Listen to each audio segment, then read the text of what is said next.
Chapter 23-21. Not bad. Xiaomu nodded unhurriedly. Let's go roast some meat. Zhou Huan and the others immediately cheered and went to the side to barbecue with the food. When everyone was full and collapsed under the tree while rubbing their bellies, Arbor glanced at them indifferently and said, "Tomorrow morning, everyone will hand in 15 mid-level attack talismans. No problem, right?" "Yes. How could there be no problem? 15 talismans in one night. How on earth should they draw them? No breakfast if you can't draw them." Arbor added another sentence. Zhou Huan, Qi Hua, and the others suddenly wanted to cry. If they had known earlier, they would have secretly hidden a few attack talismans. Why did they have to use them all? The little fellow, who was full, was in a good mood and climbed into the carriage to continue sleeping. Yin glanced at the 8 people, who looked as if they had lost their parents, and expressionlessly mounted the horse. She said to the coachman, "Let's go." Anyway, her Jojo was not tormenting him. Tormenting this group of brats? He was happy to see it happen. The Bahuang mountain range is in front. The coachman slowly drove the carriage. This old man can only go to the periphery. It'll take a day and a half. Yin did not care. Anyway, she was not in a hurry to return to Longyan City.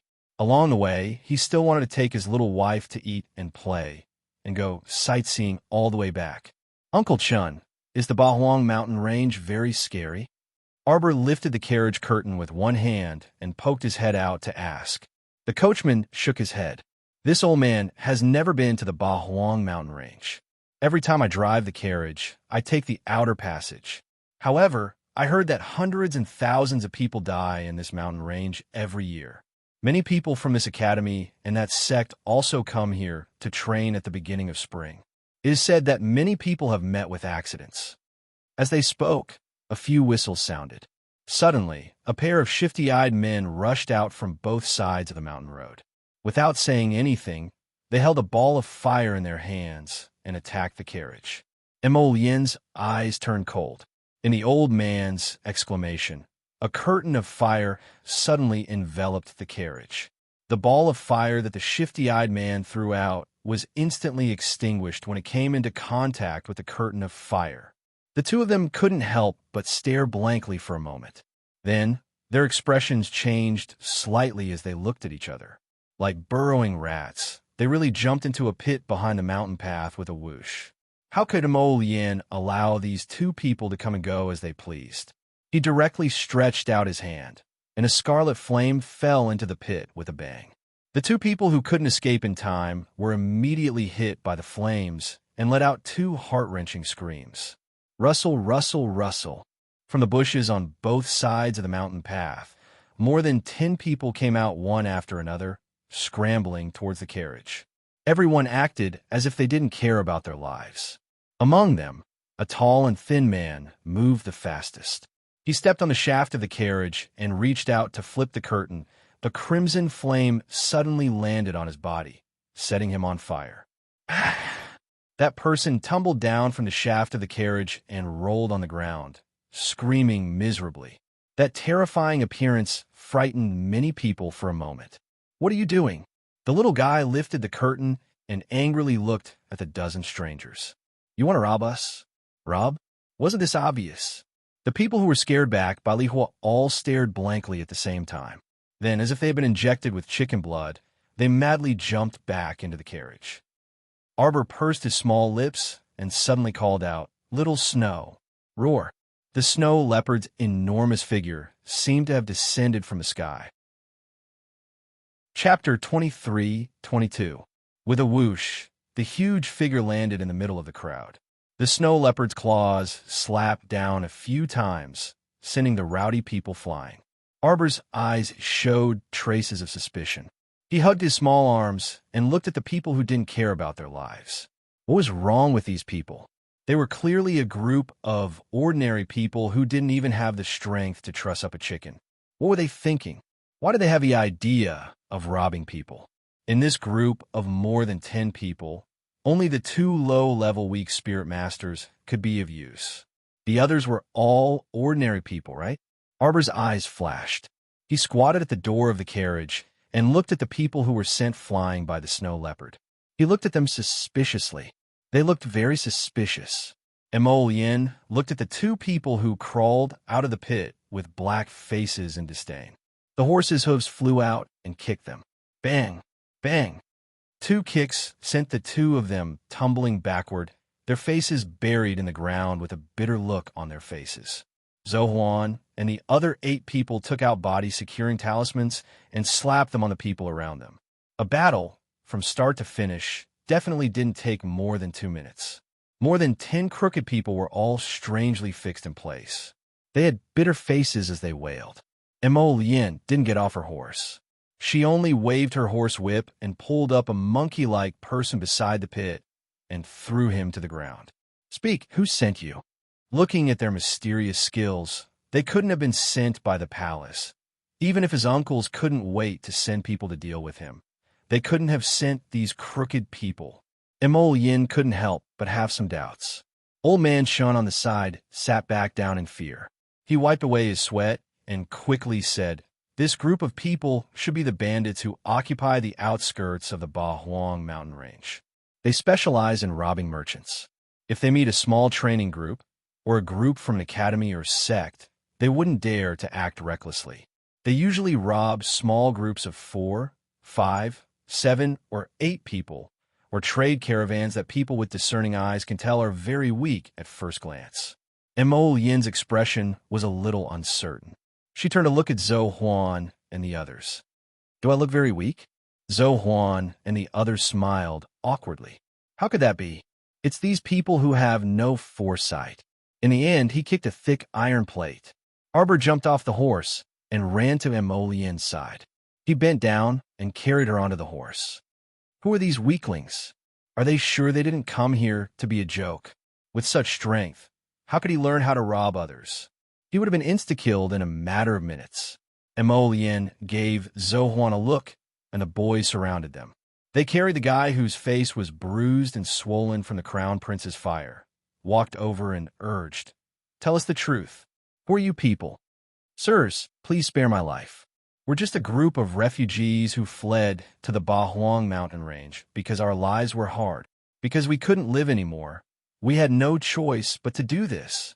Looking at your clothes, you seem to be living a good life." Arbor looked them up and down and said bluntly. The 2 low-level spiritual masters in the lead were a little embarrassed. "Because our luck was good before, and we robbed a few fat sheep." However, their group's long-established good luck came to an abrupt end when they met Arbor and the others. "I'm sleepy. I'll read 2 more chapters when I wake up." Chapter 23. Thinking of this, the leader seemed a bit depressed. Who did he offend? How did he end up kicking this iron plate?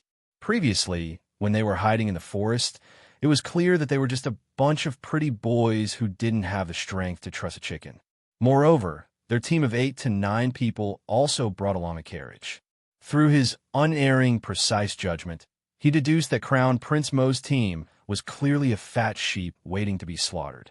Who would have thought that as soon as he made his move, he would realize that things were not as he imagined? Moreover, they were heading towards a very bad situation. "Where did you guys escape from?" Arbor tilted his head and asked with a hint of curiosity in his eyes. "Aren't these refugees too bold? With such strength, they still dared to take over the mountain and become a bandit." The nearby cauliflower town. A woman's frozen body stiffened as tears and snot flowed down her face. She looked regretful and sad. Miss, please let us go. We will definitely leave this place in the future and repent for our mistakes. We will never have the thought of robbing again." "You can't let us go." An unfamiliar roar sounded. A team of 20 or so people quickly ran out from the back of the mountain path. The leader was a middle-aged man who was very tall and had a very thick beard. At first glance, he looked like a savage who had come out of a primitive forest. "Young master, miss, are you guys all right?" The bearded man cupped his fist towards Yin and looked her up and down. Seeing that they were fine, he nodded and said, "Young master probably doesn't know. This group of refugee bandits has been roaming around the outskirts of the Bahuang mountain range. They have killed and injured more than 10 merchants. I am the leader of the Wind Concealment Mercenary Group, Wang Lu. I have taken on a mission to clear out the refugees in the southern city.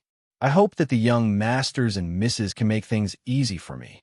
The bearded middle-aged man cupped his fist again and said with a sincere face, "These people are indeed extremely evil. They have killed more than one person." "No, that's not it. What he said is not true at all. Miss, we're just a bunch of refugees who were forced to flee here. We haven't done anything outrageous." The woman with tears and snot flowing down her face screamed, but she couldn't move at all. When she screamed, the muscles on her face trembled slightly, and her expression was somewhat distorted. "This mission can be checked in the Mercenary Guild. This is the truth. I'm not making things up," the bearded man said righteously. "If you don't believe me, you can follow us to the mercenary shop when you pass by the southern city. This mission was issued by a merchant in the victim's southern city. Other than our Wind Concealment Mercenary Squad, there are several other mercenary squads of various sizes vying to take on this job." Wang Lu didn't hide anything and told Mo Lien and Xiao Mu in full detail. The vice leader of the mercenary group scratched his head speechlessly. Big Brother was still as honest as ever. He had already said that it was for the sake of the mission, so it was only natural for the other party to ask for some benefits from his mercenary group. After all, this group of refugees was not defeated by their mercenary group. Of course, their mercenary group naturally had the ability to defeat this group of refugees. It was just that they did not meet them first. Arbor blinked and flicked out a silver needle from his finger, silencing the woman's wailing and howling. Noisy, the leader of the Wind Concealment Mercenary Group, Wang Lu, was stunned and looked at the group of refugees. Chapter 23-24. The little girl's movements were very fast. He saw her snap her fingers, and the woman's screams disappeared. However, when he arrived, he discovered that the group of refugees were all fixed in place. Their bodies were strangely stiff, and they couldn't move at all. Wang Lu, the leader of the Wind Concealment Mercenary Group, felt a slight respect for Arbor's group. They were very young, but they were very decisive in their actions. It seemed that they were not a simple group of people. This time, they could only negotiate properly. Wang Lu was a cautious person. Before doing anything, he would always think about his own mercenary group. If it was possible, he didn't want to attract a strong enemy for his brothers because of a wrong decision he had made when he was outside. They were all people who lived on the edge of a knife. Wang Lu cared about his brothers' lives more than anyone else. "Gentlemen, ladies, because we can't accept this mission anymore. So," Wang Lu's implication was that these refugees would not be of much use in Xiao Mu and the others' hands. "How about this? Our Wind Concealment Mercenary Group will turn in the mission and we'll split the profits 50-50? Wang Lu asked carefully. He was still a little scared. After all, their mercenary group did nothing but accept a mission.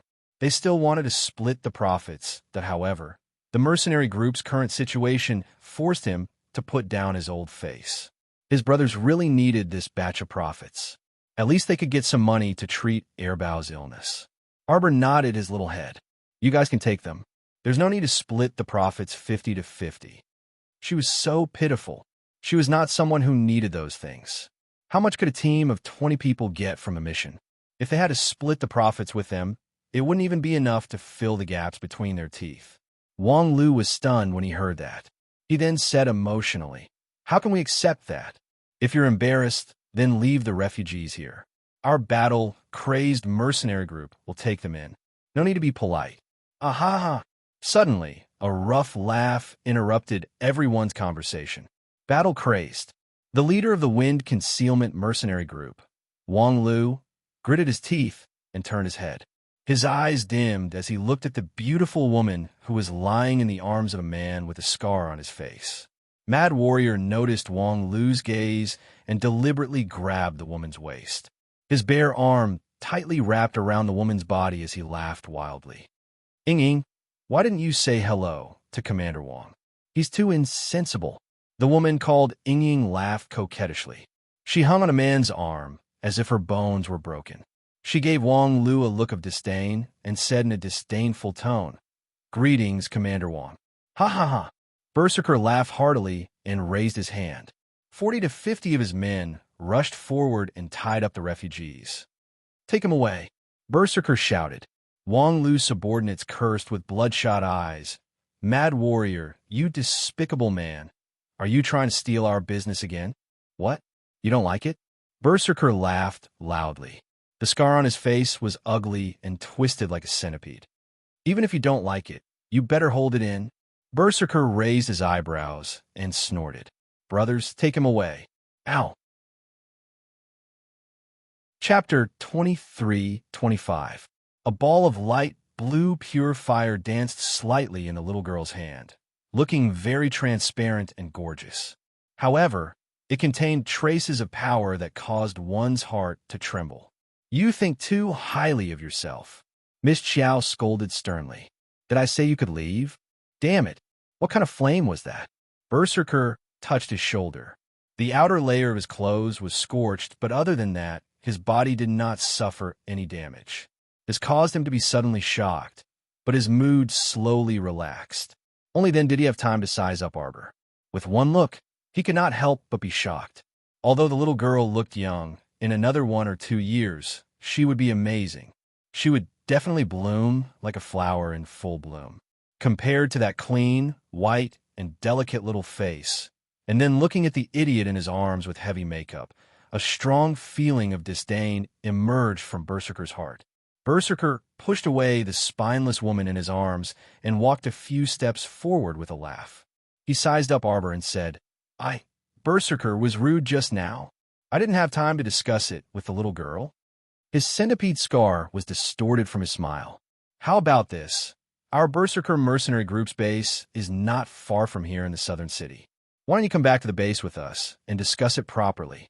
Let's see if it's 50-50 or 60-40. What do you think?" The little girl looked like she was playing with the flame in her hand. It only looked scary on the outside, but when it hit him, it was like scratching an itch.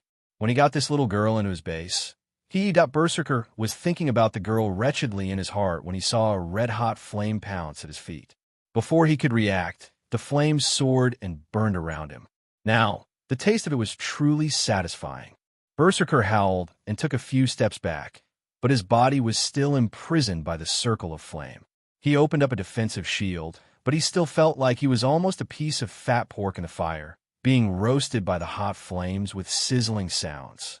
Arbor lowered her little head and casually played with the little blue ball of fire in her hand. Just now, Prince Mo's furious attack made her feel a little puzzled. At the same time, she looked up at her husband. "Disgusting guy, let it die here." Mo Yin's eyes flashed with killing intent. As a man, he naturally understood the wretched light in the scar-faced man's eyes. He actually dared to think about his wife in front of him. His death was not enough to be regretted. Arbor tugged at her sleeve and gently tossed the blue fireball in his hand. The crown prince couldn't help but laugh. With a flick of his sleeve, he retrieved the red flame. He lowered his head to look at her and said softly, "Jojo, you used too little spiritual energy just now." Arbor was expressionless. "Too many. I'll kill them in one hit." Zhou Huan and the others were speechless. Should he sympathize with that idiot from the battle-crazed mercenary group? He actually dared to look down on their young Mississippi. This old fellow was most likely going to be in big trouble. For the first time, Arbor actually held a fireball in his hand. He had a lot of fun playing with fire. A ball of blue flame, accompanied by a gust of wind, bounced on a berserker's clothes with a whoosh. Hee hee. Berserker's face was burned black by Mo Lian's fire. At this time, when he saw the blue flame coming, he hurriedly raised his defensive shield to block it. "You can only take it if I give it to you." Arbor coldly glanced at Berserker. 5, 6, 7, 8 small fireballs continuously appeared between his fingers and whooshed towards Berserker's body. Chapter 23-26. If I don't give it to you, don't even think about getting half a share. Arbor expressionlessly withdrew the little blue fireball in his hand. Do you understand? The Berserk Battle Mercenary Group's leader finally understood what kind of little fiend he had provoked. This time, he completely understood the power of the little blue fireball. The blue flame directly burned a hole in his defensive barrier. The blue flame covered his skin, and just like the scarlet flame from before, it roasted him until he jumped back and forth and screamed. When the others saw this, they all revealed terrified expressions. How is this possible? Their Berserk battle captain was an 8th level spirit master who controlled a 5th level of spiritual fire. What the hell was the blue flame in that girl's hand? Why was it able to burn a level 8 spirit master with 5 layers of spiritual fire? Berserk Battle's face was filled with fear. His neck and body were covered in bruises. Looking at Arbor with fear in his eyes, Berserk Battle could not hide the deep fear in his heart. "You, who the hell are you people?" Berserker cried out in fear, trying to put on a brave front. Arbor coldly glanced at him. "Who am I? You don't need to know." After saying that, his gaze indifferently shifted to Zhou Huan and the others. The latter immediately understood and went forward to tie up the Berserk Battle mercenary group's leader. At this time, the other members of the Berserk Battle mercenary group finally reacted and pointed at Zhou Huan and the others, cursing angrily. "What are you doing? Let go of him. Let go of our leader. Quick!" Our Berserk Battle mercenary group is a 3rd level mercenary group. You guys can't afford to offend us. Bah! Zhou Huan unceremoniously spat at them and directly stepped forward, pressing the Berserk Battle mercenary group's leader to the ground. The other mercenaries of Berserker were furious. Just as they were about to swarm up, Zhou Huan and the other 8 talisman masters made a move at the same time. They nimbly took out a handful of body, securing talismans from their inner worlds, and threw them at those people without hesitation. Miss said that when fighting, there was no need to feel sorry for the talismans. The talismans could be drawn again, but if the person was gone, there would be nothing left. They felt that what the eldest young Miss said was extremely correct. Thus, at this moment, when they were fighting against the battle-crazed mercenary group, they no longer felt heartache about the consumption of talismans. You can do whatever you want. After all, Miss has plenty of blank talismans. If he ran out, he could just work through the night and continue painting. The group of crazed battle mercenary band members simply hadn't expected that Zhou Huan's group of 8 were actually all talisman masters. Although the talismans they threw out were all mid-level talismans, and many of them might not be able to freeze people in place at once, but they couldn't withstand so many talismans flying over together. Not everyone in the battle-crazed mercenary group was a spirit realm cultivator. Some mystic cultivators with slightly lower levels were pitifully immobilized under the effects of the immobilization talisman. As a result, at least half of the 20 or so members of the battle-crazed mercenary group were locked down by Zhou Huan's group. The rest of the pitiful sects were swarmed by Zhou Huan, Qi Hua, and the others. They were pressed to the ground and beaten up. After this fat beating, the Berserker mercenary group cried out and begged for mercy. Among them, there were 3 stubborn vice regiment commanders who were the focus of Zhou Huan and the others. The group of talisman masters' cultivation might not be as good as theirs, but they had talismans in their hands. Seeing one of the vice regiment commanders stiffen his neck and vainly attempt to lead the group members to break out of the encirclement, Qi Hua promptly made a decision to open an attack talisman. Chapter 23-27. There was a flash of light. The attack talisman in Qi Hua's hand slapped the man's head. When the 2 talisman brothers saw this, they quickly threw out a few stun talismans, causing the vice leader to fall to the ground in a daze, completely unable to resist. A few talisman masters swarmed forward again and beat the guy to death. After a while, all the members of the Berserker mercenary group had their hands tied behind their backs and were tied to the tree one by one. The woman called Ying had long been scared out of her wits. How would she dare to go forward?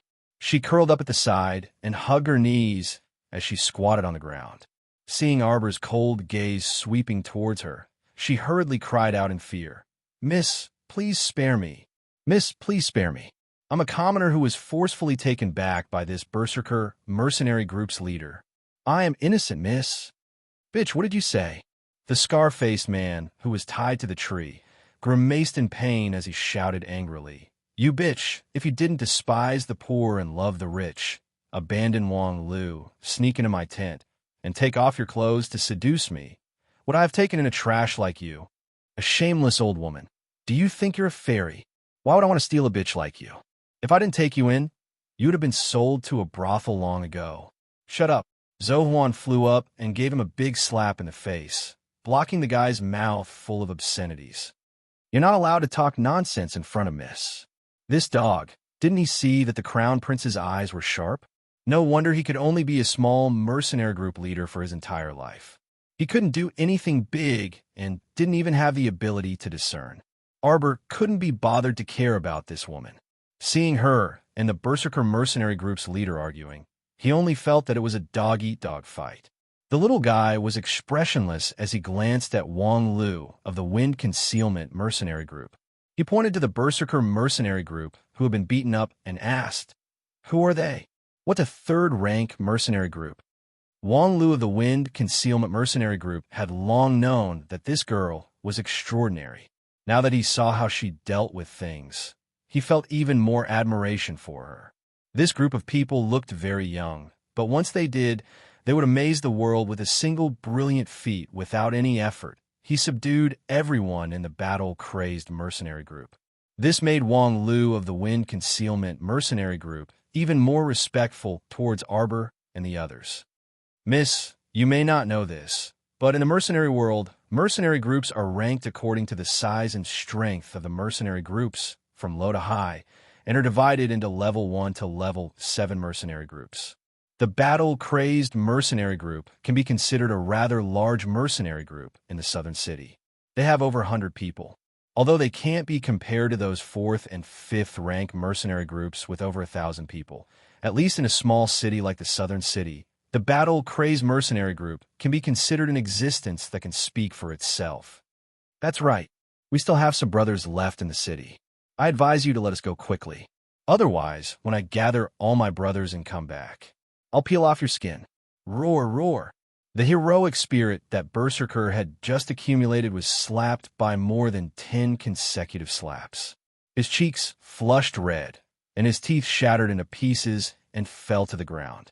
Berserker stared in horror at the broken teeth that had fallen out of his mouth, his face ashen. Are you tired of living for such filthy words? Emolien glanced at him coldly. Chapter 23-28. Huangzhan shuddered and didn't dare to provoke the man in front of him anymore. He felt that if he said another word, not only would his teeth shatter, but his entire head would also shatter. What about you guys? Arbor wasn't affected by Huangzhan's words and turned to ask the leader of the Wind Concealment mercenary group. The leader of the Wind Concealment mercenary group, Wang Lu, laughed bitterly. We only have 23 brothers in our group, and one of them is still seriously injured. Now, we can only be considered a small second-class mercenary group. Arbor sized up Wang Lu and nodded his little head. He still said expressionlessly, I see that you have a good face. You should have great prospects in the future. Work hard with your brothers, and you will be successful one day. Everyone was speechless. Emolien's mouth twitched. When did this little guy of hers become a fortune teller? All right, you guys pack up and take these refugees away. The leader of the Wind Concealment Mercenary Corps cupped his hands at Xiao Mu in gratitude. Miss, I can't thank you enough for your great kindness. In the future, if you need me, Wang Lu, for anything, you can come to the southern city to find me. Damn you, you heartless bastard. You actually handed us over to the mercenary group. Are you trying to force us, the weak and powerless refugees, to die? You cursed. Ouch. That shrew started cursing again. But before she could finish cursing, her mouth was stuffed with a ball of mud. She could only stare at Arbor with a pair of eyes that were bulging like dead fish. If they were handed over to the mercenary group and brought back to South City, they would face the fate of being imprisoned and awaiting execution. Arbor cast a cold glance at the shrew. If today we were just a group of ordinary people, we would be the ones to suffer. So, wasn't this the rule that you guys set? The weak were prey to the strong, and the strong were respected. People had to pay the price for what they did. What was there to be indignant about? The Wind Concealment mercenary group left with the group of refugees leaving behind a group of bitter battle, crazed mercenary group members. When Scarface saw that Hidden Wind's people had all left, he inexplicably became nervous. Just by looking at the way that girl dealt with the refugees, she didn't seem like a soft-hearted person. Would she kill them all? Kill them all? What are you doing? Berserker's lips trembled as he looked at the girl who was approaching him step by step. He always felt that there was a storm under her eyes. He wouldn't kill them all, would he? Mad Warrior's heart trembled. Hand it over. Mad Warrior was dumbfounded. What? Arbor raised a small fist and punched him on the left side of his face. Are you going to hand it over or not? The corners of Mo Lian's mouth twitched as she silently raised her hand to cover her face. Great aunt, hand it over? What do you want us to hand it over? Stop pretending. Arbor felt that the man in front of him was pretending.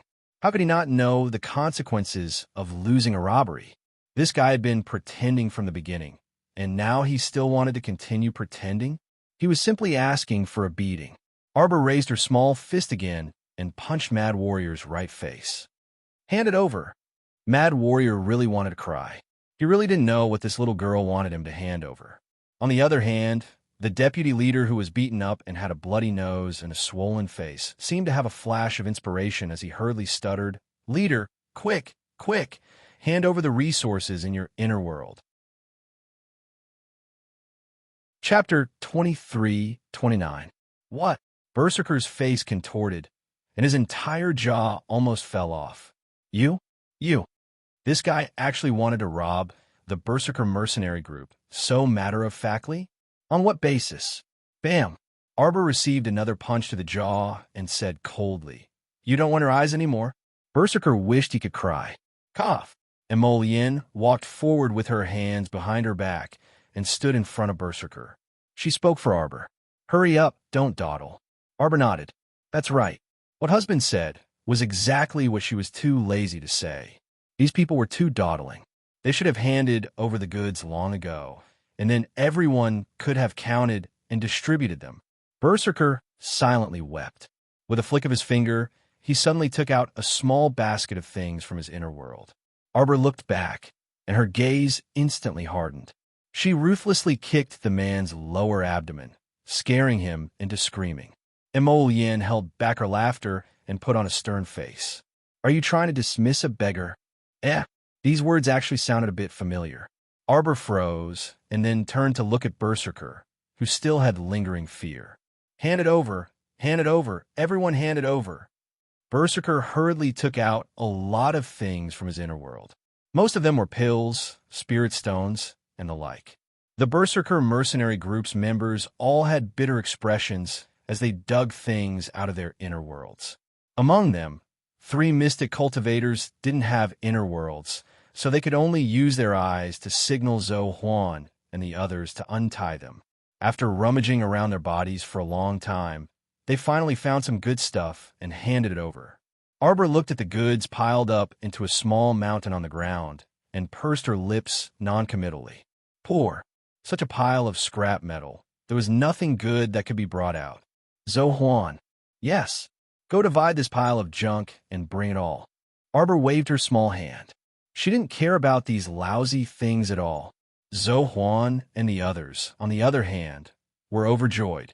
They hurriedly sat down and divided the spoils. One by one, everyone was beaming with joy. At this moment, Berserker's tears had already flowed to his stomach. He really didn't check the almanac before leaving the house today. He actually provoked such an ominous star. She hoped that she would never meet this couple again in this life or in her next life. When Arbor saw the Berserker mercenary group's drooping head with a pained expression on his face, he couldn't help but feel a little better. That was good. She was happy to see him unhappy. Well, since the matter here has been settled, let's continue our journey. Emolian was secretly amused, but her face did not reveal any clues. Old Man Chen breathed a sigh of relief. He sat on the front of the car and said, "If we hurry up, we can reach the next accommodation before dark." "There's no hurry," Emolian said calmly. "Jojo, do you want to pick some herbs to bring back?" "There's no need for that." Arbor glanced at the barren herbs nearby. She looked over and saw a low-grade herb growing not far away. It didn't look like a place that would produce any good herbs. The two people rode on the same horse. Mo Yin raised his hand to ruffle the strands of the little fellow's disheveled black hair at her temples. Then let's have Uncle Chun hurry to the lodging point. Arbor nodded and snuggled in Mo Yin's arms. She said calmly, "Don't be afraid. It's fine even if we have to eat and sleep in the open." Actually, she really wasn't that precious. However, Mo Yin had always pampered her, which made her feel a little helpless. "Sleep, sleep. I'll catch up on it tomorrow morning." Chapter 23:30. Wait. The Battle Berserker mercenary band looked at the people from Arbor who had turned around and left. They couldn't help but howl in their hearts. "Brothers, let them go first. Where do these people come from? Does anyone know that they have such a bloody personality?" Battle Berserker shook his body. A small rope naturally wouldn't be able to bind a group of spirit masters like them. Unfortunately, the other party had attached spirit power to the rope that the Battle Berserker mercenary band wanted to cry. 2 hours later, the Battle Berserker mercenary band's reinforcements arrived. When they saw the people who came, the Battle Berserker mercenary band's members really cried out. Young Master Chun, Miss Ro E help." The people who came were the round-faced girl and her group that had saved Xiao He in the border town. The man called Young Master Chun had a cold face. He raised his hand and had his subordinates come forward to rescue the Battle Berserker mercenary band. What happened? Because they needed to find a lot of materials on this trip, they had already booked a mercenary band and said that they would meet on the outskirts of the 8 Desolate Mountain Range. They just didn't expect Battle Berserker to be tied up here. Speaking of which, Battle Berserker mercenary band was one of the top mercenary bands in South City. They didn't know what had happened to make them so miserable. Battle Berserker wiped away the blood on his face and gritted his teeth. "We were set up by a group of shameless people." The round-faced girl called Miss Ro crossed her arms in front of her chest and glanced at Battle Berserker. "Did you take on another mission? You don't look like you're being honest." Battle Berserker's face twitched slightly. He did take on a refugee mission, since he was going to accompany young Master Chun to search for materials in the 8 Desolate Mountain Range. He might be able to meet the refugees and turn the mission. But he didn't expect that Battle Berserker's wishful thinking would turn out to be unsatisfactory. Young Master Chun glanced at them coldly and said faintly, "Do you want to rest? How could they help find materials in this state?" Young Master Chun and Miss Ro both frowned and sized up the Battle Berserker mercenary band. "I'm fine. Young Master Chun and Miss Ro Yi's time is precious. Let us be on our way." Wild Warrior hurriedly smiled fawningly. What a joke. They had just lost a large amount of resources. If they didn't perform well now and annoyed young Master Chun, wouldn't they be even more unlucky if he didn't give them a single cent? Since Berserker and the others said that it was fine, young Master Chun nodded and led the group towards the outer mountain range. The 8 Desolate Mountain Range was extremely large. It was divided into 3 major regions: the outer region, the central region, and the inner region. To be honest, no one had been able to enter the central region for so many years. Occasionally, 1 or 2 teams would enter, but they would use their strength to prove that they wouldn't be able to come out. Therefore, as time passed, even fewer people would go to the central region of the 8 Desolate Mountain Range to throw away their lives. The things that young Master Chun wanted were all located in the outskirts. It was just that the outskirts of the 8 Desolate Mountain Range had been excessively deforested in recent years. However, he knew that there was a relatively hidden mountain here. If he searched carefully, he could still find a lot of ores crystals. Ugh! They just reached the mountain peak that young Master Chun had mentioned when they saw a carriage parked there from afar. Chapter 23:31. Beside them sat 10 young men and women, plus an old man.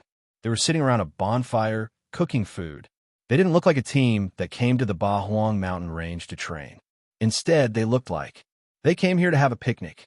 Big brother. Miss Ro looked strangely at her brother, who was standing in front of her and couldn't even move his feet. She couldn't help but frown. Why did Big Brother look so strange? Her line of sight followed her brother's gaze and landed on a little girl with a wooden expression. The little girl was wrapped in a furry floral cloak. She held a branch in one hand and was slowly poking at the fire. Her appearance was indeed very exquisite and beautiful, but her brother's personality was cold and unsociable. He was never someone who would be charmed by beauty. Why was he so abnormal today? Ro raised her eyes and glanced at the little girl again. Occasionally, sparks would float out from the fire. As soon as they flickered, a slender hand would immediately grab her little claws and rub them in the palm of his hand. Whether it was appearance or bearing, that young master didn't lose to her brother. She hadn't seen such an outstanding man in the divine continent for a long time. Zohuan and a group of people surrounded the bonfire and ate a rather fat roe deer as if there was no one else around them. They chattered happily. Delicious, delicious. Roasted deer meat, fat and tender. Ha ha ha. I didn't expect to find a deer on the divine continent. Unlike when they were in Shuntian Prefecture, there weren't many things that could be eaten in the mountains and forests. Many animals and plants had mutated. Just looking at them was disgusting. Would you dare to eat them?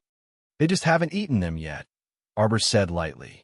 This didn't mean that Tian Yun and the others would let go of this fertile continent.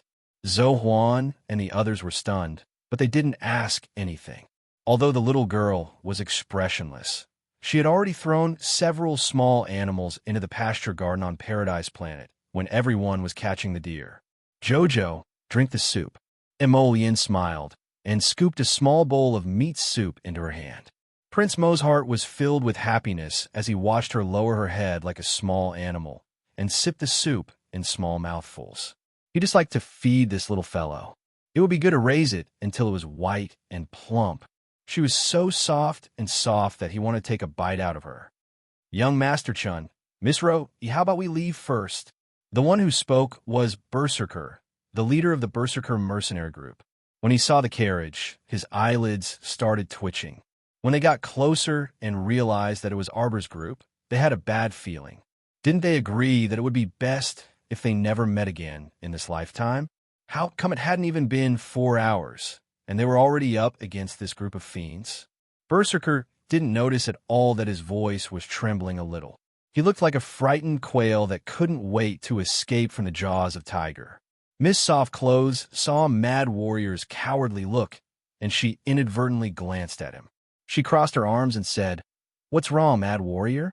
We didn't spend money to get you to come here, so that the Berserker mercenary group could idle around and do nothing. Hurry up and bring your brothers to the nearby mountains to help look." Mad Warrior wanted to cry, but had no tears. He glanced at young Master Chun, who was pursing his lips and not speaking. Chapter 2332. Seeing that the other party didn't react, she hastily stammered, young Master Chun, we can actually search in other mountains. This place. Just go if I tell you to. What are you blabbering on about? Miss Ro glared at him with dissatisfaction. It's such a big mountain. How could everything have been dug up by someone else? Big Brother had said that this place was rich in resources. It was just that when Big Brother had come here for his training, his inner world wasn't enough to hold so many things by himself. Therefore, he'd picked a time to bring everyone here. The 8 desolate mountain range was very large, and not all of the outer areas had been explored. Some hidden places were still unexplored. With a bitter expression, Berserker Jean walked behind Xiao Mu and the others with his cowardly brothers to search for ores everywhere. Arbor's group didn't pay them any attention from beginning to end. They sat around the fire and shared the fresh and delicious deer meat. The broth emitted waves of fragrance in the air, causing Miss Ro to involuntarily gulp. Xiao He, Miss Ro was at the back of the group, secretly watching Prince Mo in a daze and looking at Miss Xiao with envy. When she heard this, Miss Ro hurriedly took a few steps forward and bowed respectfully to Miss Ro. Miss, do you have any orders? Royi's cold face relaxed slightly when she saw her respectful gaze. I'll go walk around the forest in a bit and bring back some game for you to roast. Xiao He immediately felt a bit uneasy and couldn't help but wipe her hands on her clothes. He didn't notice her expression and led the group into the forest. They returned not long after, carrying 2 rabbits and a pheasant in their hands. It looked like they'd had quite a bountiful harvest. However, when they piled these bloody things in front of Miss Roe, she looked like she was about to faint. Roe looked very angry. Xiaohe, you told me that you were proficient in cooking. It wasn't just a lie, was it? Of course not, it wasn't. Xiaohe shook her head like a rattle drum and quickly said, My cooking skills are very, very good. It's just that I can't bear to see these bloody things. Ruyi was so angry that she couldn't say anything. If a kitchen maid could not bear to see things with blood, then she could only stir-fry vegetables all day long. The more he thought about it, the more he felt that saving this useless woman was simply a waste of time. He coldly ordered the 2 burly men under her to move the prey to the stream and wash them. Then, she brought the food back for Xiaohe to cook. Xiaohe's cooking skills could be said to be. It was an extremely tragic sight. When the battle-crazed mercenary group returned without any success, they saw Miss Roe staring at a girl in front of her with a dark face, loudly reprimanding and lecturing her. You don't know how to cook. Miss Roe was so angry that she threw the burnt and ugly rabbit on the grill at Xiaohe. The rabbit was roasted until it was scalding hot. When it was thrown on Xiaohe's body, it was so hot that she couldn't help but cry out, Young master, please spare me. She actually rolled towards Miss Roe's brother and stretched out her jade-like arms, about to hug the young master. Miss Roe was so angry that her face turned red. Chapter 23:33. Baby Qiao was chewing on a piece of meat and holding it in her mouth, almost forgetting to swallow it. Yin couldn't help but laugh at her little appearance. She raised a hand to rub her little face and said softly, Eat. Xiaomu moved her small mouth and swallowed the food, her eyes darting around as she surveyed the lively scene on the other side. Slap. Young Master Qin's expression didn't change at all. With a flick of his sleeve, he swept away Xiaohe who had pounced on him. He allowed her to fall heavily on her back next to the pile of charred food. This young Master Chun completely treated her as a piece of trash and didn't even spare her a glance. Miss Roe walked over and slapped her cheek without any trace of politeness. Lowly servant, what are you thinking? Do you think that you're a celestial immortal? Do you think my big brother would fancy a piece of trash like you? What kind of joke was this? How many of the noble ladies in the capital ran after her brother? Her brother didn't even look at a single one of them, not to mention a shrew in the countryside. Where did she get the confidence to think that such a cold and noble person like her brother would fancy a foolish woman like her? Why would I save a piece of trash like you with that cheap face of yours? My brother has good taste. No wonder he didn't approve of me taking you in at first sight. You're courting death by causing trouble. Miss Roe felt that her new servant girl was an utter disgrace to her. Without hesitation, she stretched out her leg and kicked Xiaohe, sending her rolling on the ground. You can scram now. Our Mu family can't afford a lowly servant girl like you with ulterior motives. Sir Jojo, who had been watching the show with his mouth agape, was startled when he heard this. The Mu family? She surreptitiously sized up the siblings and happened to see the young master looking at her with a deep gaze. Her gaze seemed to be very infectious. It was bottomless and vast like smoke. Just one glance was enough to make Jojo's heart skip a beat. A strange feeling arose in her heart. It was an unusually strange feeling, just like when she discovered Long Chuyun in the wilderness of the secret realm. A small trace of suspicion arose in her heart. She didn't know why before, but now she was very certain that this was the attraction of bloodlines. At the same time that she was sizing up Mu Xingqian was also intently sizing her up. When his pitch-black and deep eyes looked at Xiaomu, he himself could sense that the blood flowing in his veins was clamoring for a surging emotion in his heart. Yin naturally noticed that the little fellow and another man were staring at each other for a long time. Although he didn't know what was going on, he still turned the little fellow's head back protectively. What's wrong? Arbor blinked and picked up a piece of deer meat in his hand. He tore a piece and chewed it. I don't know. It's definitely not a good thing to see someone from the Mu family. Emolian was aware of the knot between her and the Mu clan. She couldn't help but laugh. She glanced in the direction of Mu Xingqian and the rest. Ignore them. Let's set up camp after we finish eating. They had originally wanted to hurry to their accommodation, but Arbor suddenly called for them to stop. Then, they got off the carriage to clean up the crystal mines here.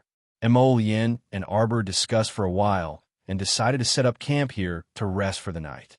They would continue their journey tomorrow. Anyway, the environment here was good, so they weren't in a hurry to rush to the next stop. Zhou Huan and the rest naturally didn't have any objections. They were a group of boorish men who could eat and live anywhere. Chapter 2334. Miss, have we met before? Mu Xingqian suddenly asked. The moment he spoke, Zhou Huan and the others laughed shamefully. Damn, I say, this young master, isn't your opening line to strike up a conversation with a lady a bit too old-fashioned? Isn't that so? We don't have to do that anymore. Mu Xingqian didn't pay attention to Zhou Huan and the other's sarcasm.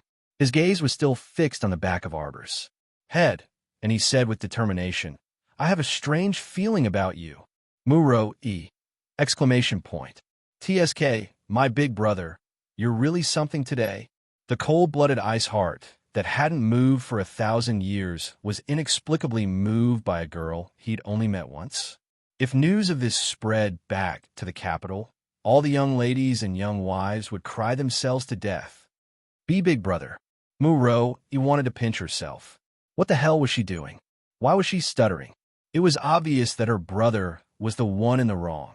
It wasn't right to run up to a girl and strike up a conversation, especially when there was a covetous fiancé squatting next to her.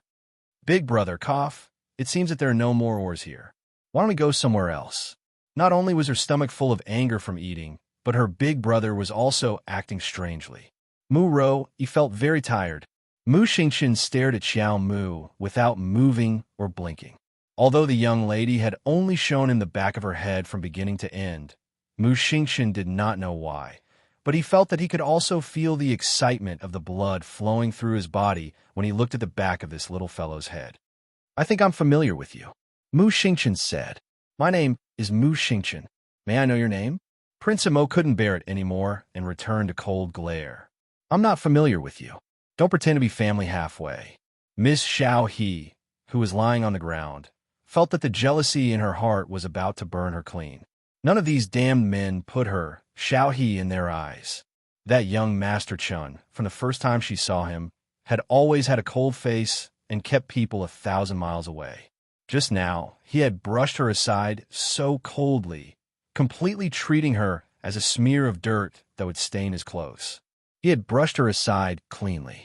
She said that his temperament had always been cold, and he did not know what tenderness was. Who would have thought that he would shamelessly chase after a girl, wanting to know her name? The Mu family. That was what the lofty Miss Softclothes had said just now. From this, it could be seen that they were truly aristocratic families from the imperial capital. How could she leave so easily? At this moment, Xiao had crawled to Mu Ro-Yi's feet and cried as she hugged her leg and begged for mercy, causing Mu Ro-Yi to be extremely annoyed. Mu Ro-Yi was currently worrying about her elder brother's matters. How could she have the time to argue with this lowly servant? She directly kicked her away and roared, "Get lost!" He turned his face to the side and looked at his elder brother, Mu Xingqian, with furrowed brows. His elder brother had always been cold, aloof, and arrogant. When had he ever been so persistent and wanted to ask for the name of a young lady? Miss Chiao turned her delicate, snow-white face and expressionlessly looked at Mu Xingqian. I'm not familiar with you. Impossible. Mu Xingqian stubbornly shook his head. Little girl, I can sense that you're different. In the sea of thousands of people and the boundless stars, I can recognize you at a glance. Chapter 2335. Mu Ro-Yi's jaw dropped. She then looked at the burly men around her. Every single one of them was so shocked that their eyeballs seemed to have fallen out of their sockets. Holy shit, elder brother is really something. Look at these words of love, right? What sea of people? What vast stars? What can I recognize you at a glance? These words of love were endless. No wonder the face of the guy beside the little girl darkened. It was indeed unbearable, wasn't it? How can you speak so carelessly in front of someone else's lover? Elder brother, I can't help you anymore. With a stoic face, our dear Xiao Mu sized up Mu Xingqian from head to toe. Scram! Everyone, brave warrior. She was the only one who dared to shout at the genius young master of a talisman family in China that Mu Ro twitched her mouth, and it was only now that she carefully examined Xiao Mu from head to toe again. Little sister, throw it. Who's your little sister? Arbor's cold face met Mu Ro Yi's warm face with a warm smile. The latter's expression stiffened. She coughed lightly and said, Little cough, cough, little girl. Actually, my elder brother doesn't mean any harm. He, don't throw it. Don't throw it. Holy shit, what kind of person is this?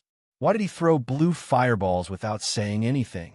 Mu Ro Yi's eyes twitched when she saw the fireballs being thrown over. Don't go overboard. You're going overboard. Little girl, you're going overboard. Fuck. 17 or 18 small fireballs whizzed over and smashed towards her and her elder brother's faces without any explanation. Damn it, don't hit people's faces. Mu Ro immediately flicked out 2 defensive talismans to protect herself. On the other side, her elder brother's expression was as calm as the wind and clouds. There was even a hair-raising smile hanging at the corner of his mouth. He gently took out a talisman and blocked in front of the fireballs. Bam, bam, bam.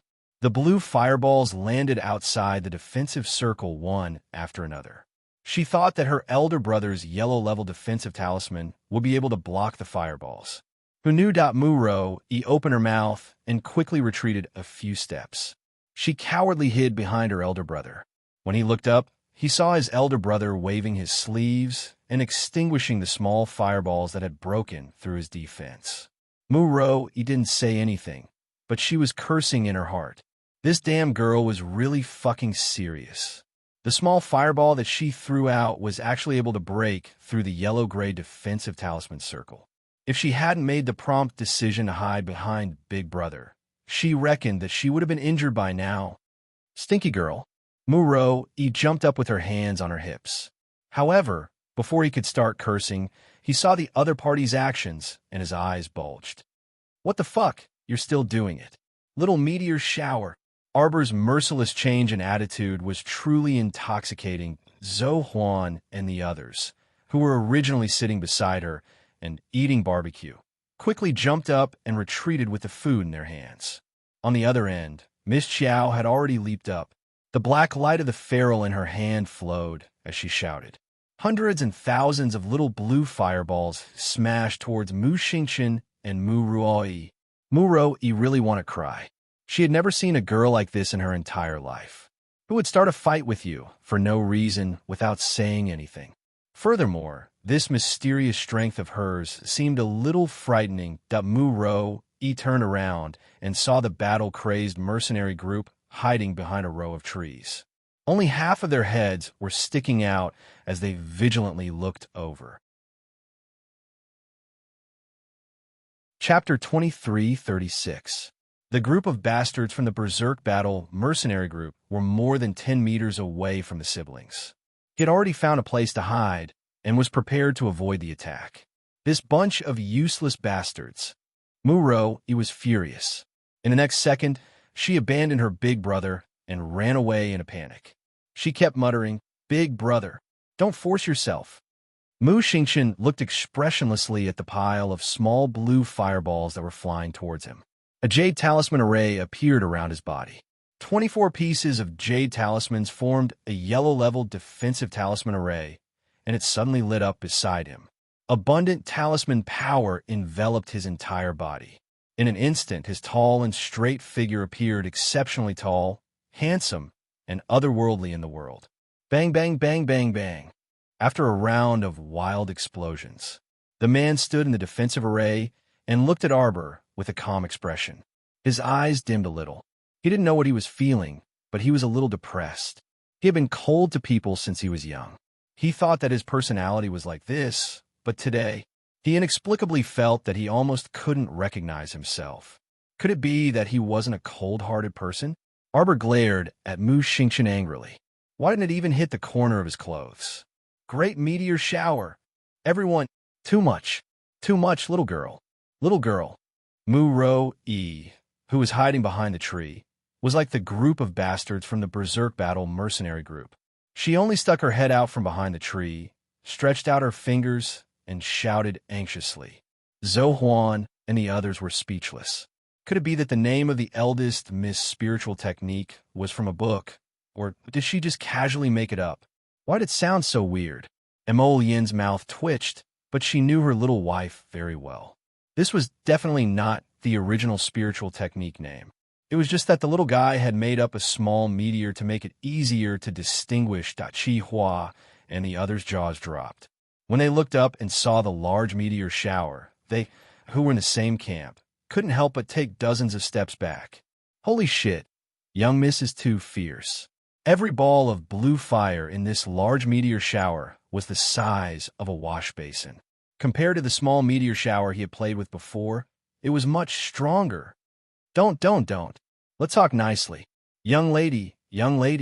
Mu Ro-yi jumped out from behind the tree, but in less than 3 seconds, she hurriedly moved back more than 10 meters to avoid the incoming heat wave. Fuck, this temperamental grand aunt is getting serious. Crackle, crackle, crackle. A flaming meteor instantly broke through the defensive array glyphs, and a large number of fireballs smashed towards Mu Xingqian. In the nick of time, Mu Xingqian brandished a long sword in his hand and slashed forward with a heat wave. He had already moved out along the path that had been opened up.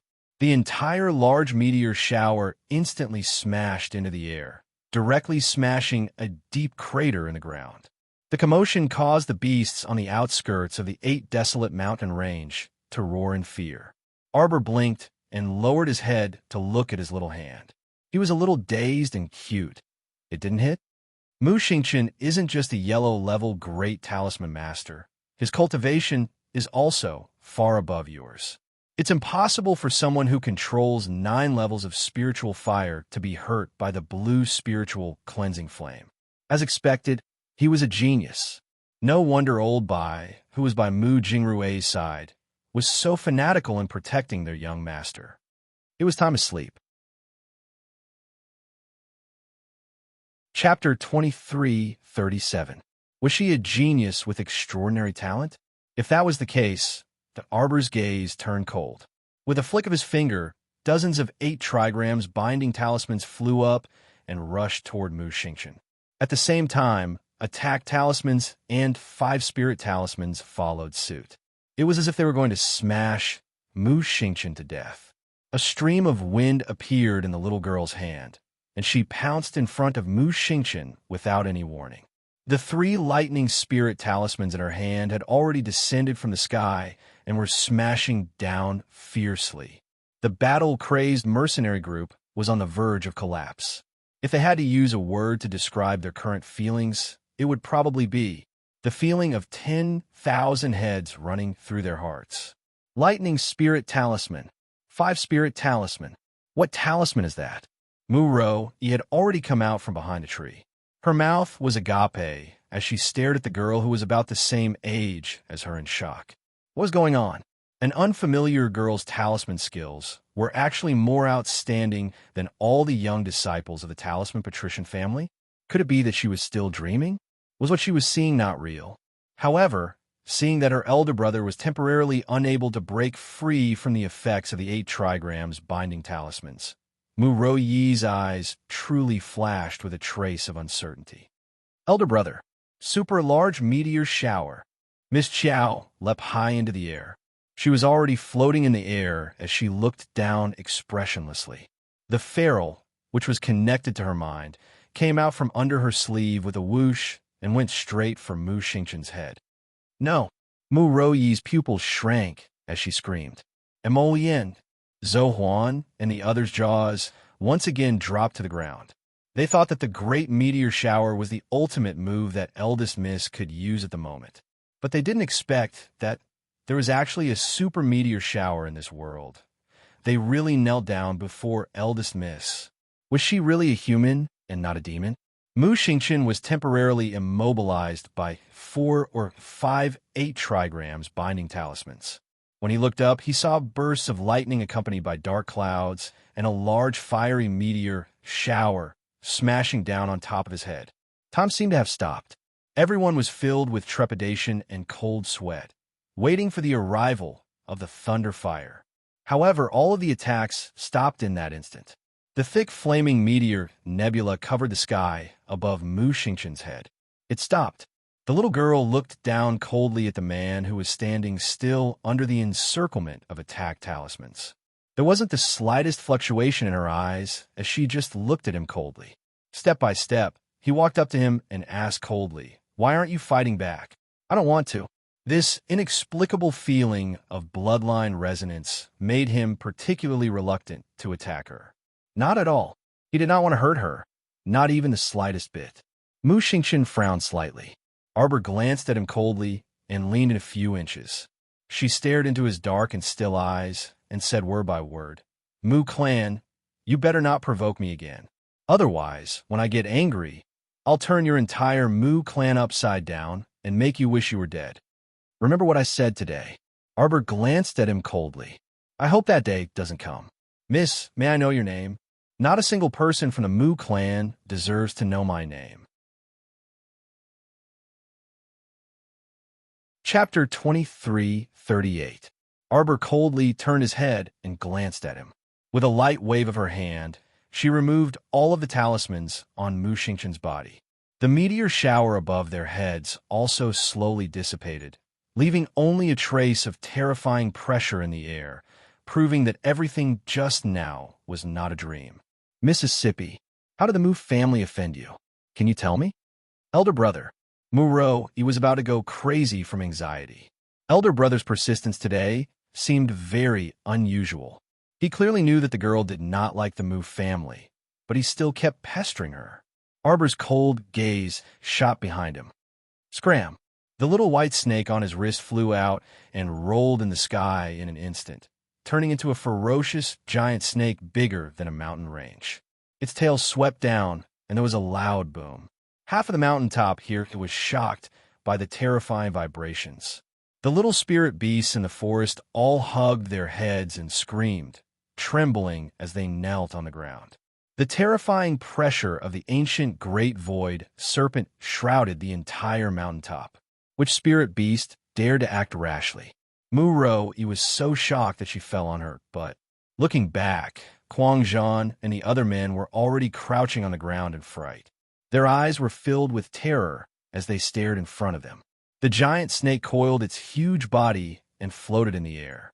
Its long tail gently wrapped around the girl. In front of such a giant snake, she was so small that she could be ignored. However, it was this girl with an emotionless expression who was coldly looking at all of them from across a deep ravine. Gully. The giant snake's tail had directly carved out a huge, bottomless crack from left to right on this perfectly fine hillside. If any of them accidentally fell, they would not be able to cry even if they wanted to. Emo Yin slowly walked up and lowered his head to look at that deep crevice. He then raised his head to look at the bewildered Mu Xingqian before letting out a long sigh. The gap between Jojo and the Mu family was like a ravine in front of them. The conflict was so deep that it was impossible to cross it. Mu Xingqian didn't know why, but when he looked at the little girl's emotionless face and her eyes that were as cold as 1,000 years of frost, his heart felt extremely uncomfortable. "You can leave now," Mo Yin said to Mu Xingqian. She stepped forward and gently held Arbor's bone-chilling hand. A warm stream of energy flowed from his palm to hers. Arbor's heart skipped a beat. He turned his head and looked at Qin Lai's eyes, which were as dark as night. "Do you want to eat osmanthus candy?" Emolian took out a small, square silver box and gently waved it in front of her. "I'm not a child," Arbor mumbled and stuffed a small piece of osmanthus candy into her mouth. "How is it? Not bad, right?" Emolian smiled and held her little hand. Then she turned and walked toward Zhou Huan and the others, who were frozen stiff. The giant snake's cold gaze fell on Mu Xingqian for a moment. Then, it turned into a little white snake and flew up to Arbor's wrist again. Sweet. The little girl wrinkled her little nose. Emolien reached out and poked her little face. Of course it's sweet, because when I made this osmanthus candy, I wrapped all my blessings in it. Chapter 23:39. Arbor stared blankly for a moment before looking up at him. You made this? Yes. Emolien nodded with a smile. Jojo gave me a pot of flowers, so I naturally had to return the favor. Arbor pursed his lips and silently reached out his little paw to take the small silver box from his father's hand. He expressionlessly stuffed it into his little waist pouch. Emolien burst into laughter and suddenly picked up the little fellow. Jojo, are you happy? I'm all right. Arbor nodded his little head and gave him a lively look. Emolien laughed heartily, picked up the little fellow, and ran into the depths of the forest. We'll set up camp here tonight.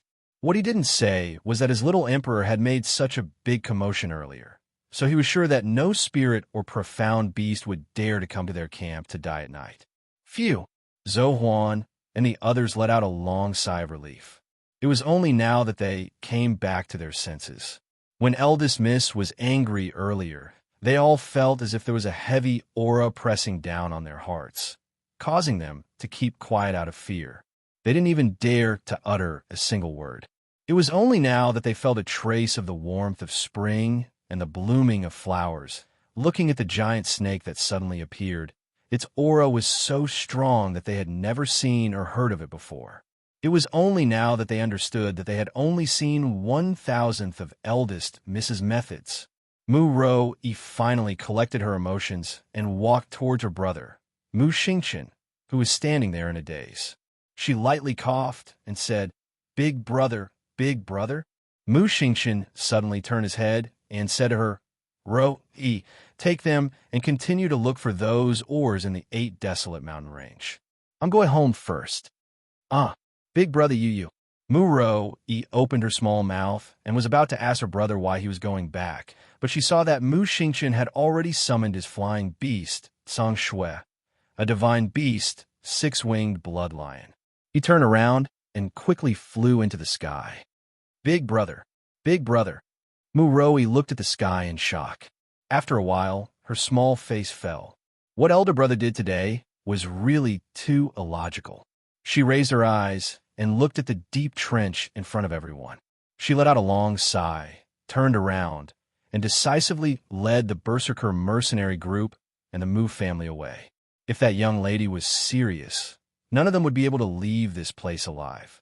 The night passed in silence. In the middle of the night, Arbor hid in Paradise Planet. He drew a lot of talismans and cultivated for a while. Then, he returned to his tent, feeling refreshed. At this time, the first glimmer of dawn had already appeared. A familiar aroma of porridge slowly drifted into her tent and lingered in her nose. Arbor reached out and lifted the curtain. Under the morning light, she saw a man dressed in a plain robe. He seemed to have sensed her presence and turned his head. A hint of gentleness flashed across his face as he reached out and beckoned to her. Her lotus. Miss Chiao's eyes lit up. She shuttled forward like a little butterfly and threw herself into his embrace. She rubbed her little face against his clothes and suddenly raised her little head. She stared at him with sparkling eyes and said, We didn't wipe your face. It stinks. Emolien was about to laugh out loud, and he leaned over to kiss her small face. Who told you to be my wife? I could despise anyone, but I can't despise you. Arbor grinned and reached out a pair of small hands to hang on him. She rubbed against him for a while. I'll rub you together. It stinks. Chapter 23:40. After breakfast, Old Man Chin ate and drank to his heart's content. With a face full of joy, he continued his journey toward the outskirts of the 8 desolate mountain range. Their next stop was naturally the southern part of the city. If they hadn't encountered an incident like yesterday, they would have probably reached the southern part of the city by dusk. Old Man Chun was a shrewd person. At this time, he understood that the young masters and young misses accompanying them were not simple people. He only needed to focus on driving the carriage. As for the rest, he would naturally leave it to the young masters and young misses. Arbor sat in the carriage and flipped through the medical book for a while before putting it away. She lifted the curtain and poked her head out. Husband, Emolien slightly tightened his grip on the reins and turned to look at her. There, Emolien turned to look and saw a stalk of medicinal herb growing under a banyan tree. It looked to be in good condition. Okay. Arbor watched as he whipped the horse forward and straightforwardly picked up the medicinal herb and handed it to her. Miss Chow blinked and gave him a sweet smile that she didn't even notice. The beautiful smile on her palm-sized face instantly captivated Prince Mo's eyes. Husband, why do you keep looking at me? Jojo is good-looking. Emolien wanted to abandon the horse and get on the carriage. However, when he thought about how his little wife could order him to pick the medicinal herb at any time, he extinguished that strong urge. Husband, I'm going to sleep for a while. Okay, I'll call you when it's time for lunch. The two of them looked at each other. Seeing the little fellow's sticky eyes, Emolien couldn't help but raise his hand to touch her little face. Woo, I really want to hug her and keep her in my arms. Forget it. I'll let the little fellow sleep for a while. Arbor retracted her little neck. Just as she was about to close her eyes and rest, she suddenly felt a golden flash in her conscious. The little fellow, who was familiar with the routine, couldn't help but feel happy. Looking at this situation, it seemed that the Golden Talisman Jade Tome was about to release a new technique. Could it be that her diligent practice of drawing talismans had some results? Could she now learn the contents of the 9th Jade Slip of the Golden Talisman Jade Tome? She was very happy as she waited for the Golden Talisman Jade Tome to release a new Jade Slip so that she could learn the Earth Grade Talisman technique. Suddenly, a talisman flew out of nowhere. Miss Chow glanced at it. The talismans that could be stored in her inner world were naturally drawn by her own hands. Of course, she only needed a glance to recognize this soul-departing talisman. However, why would it fly out of its inner world on its own today? Arbor was gathering a strand of his spiritual sense, intending to control his lazy spiritual sense avatar to check on the Golden Talisman Jade Tome in his conscious. Suddenly, a blue light burst out in front of him. That inexplicable and strange soul-leaving talisman suddenly rushed towards her glabella. Arbor was too shocked to react. The soul-departing talisman was a talisman that allowed the soul to leave the body and speed up the cultivation of the soul sense. The problem was, why did this soul separation talisman suddenly appear at this time? A talisman force rushed into her glabella without any explanation. Arbor's eyes were filled with shock as she realized that she was drifting away from her body, pulled out by an indescribably tyrannical force. Bang! The body in the carriage fell to the ground without any reaction. Arbor's sole thought brushed past Prince Mo, who was galloping over on his horse. Prince Mo suddenly pulled on the reins of his horse and looked in the direction where Arbor was drifting away. There was nothing at all. He lifted the curtain of the carriage. What happened to Jojo? Chapter 2341. Jojo. Emolien immediately realized that something was wrong with the little fellow. Although this little fellow's sleeping posture was not good, she would not be sprawled out in the middle of the carriage like this. Jojo. Emolien leaped onto the carriage and hugged her to his chest. He lowered his head and called her name over and over again. After a long while, he did not see any reaction from his little wife. Emolien's heart started to panic. He hugged her and shook her gently. Jojo, what was going on? He checked and found that Jojo's body was very normal. Her breathing was also very calm. However, she did not open her eyes. It was as if she had completely blocked out his voice. He subconsciously tightened his grip on the vine in his hand.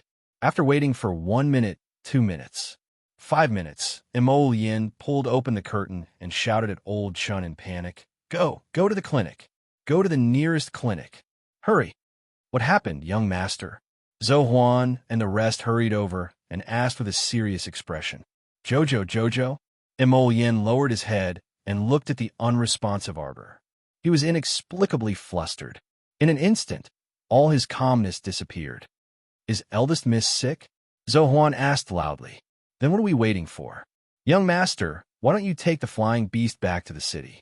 Previously, the young master had not been in a hurry, so he had accompanied the little lady on a scenic tour back to the capital. However, now that something like this had happened, he naturally had to hurry back to the city. They all knew that besides eldest Mrs. Ancient Fire Phoenix, the young master's flying beast was not simple either.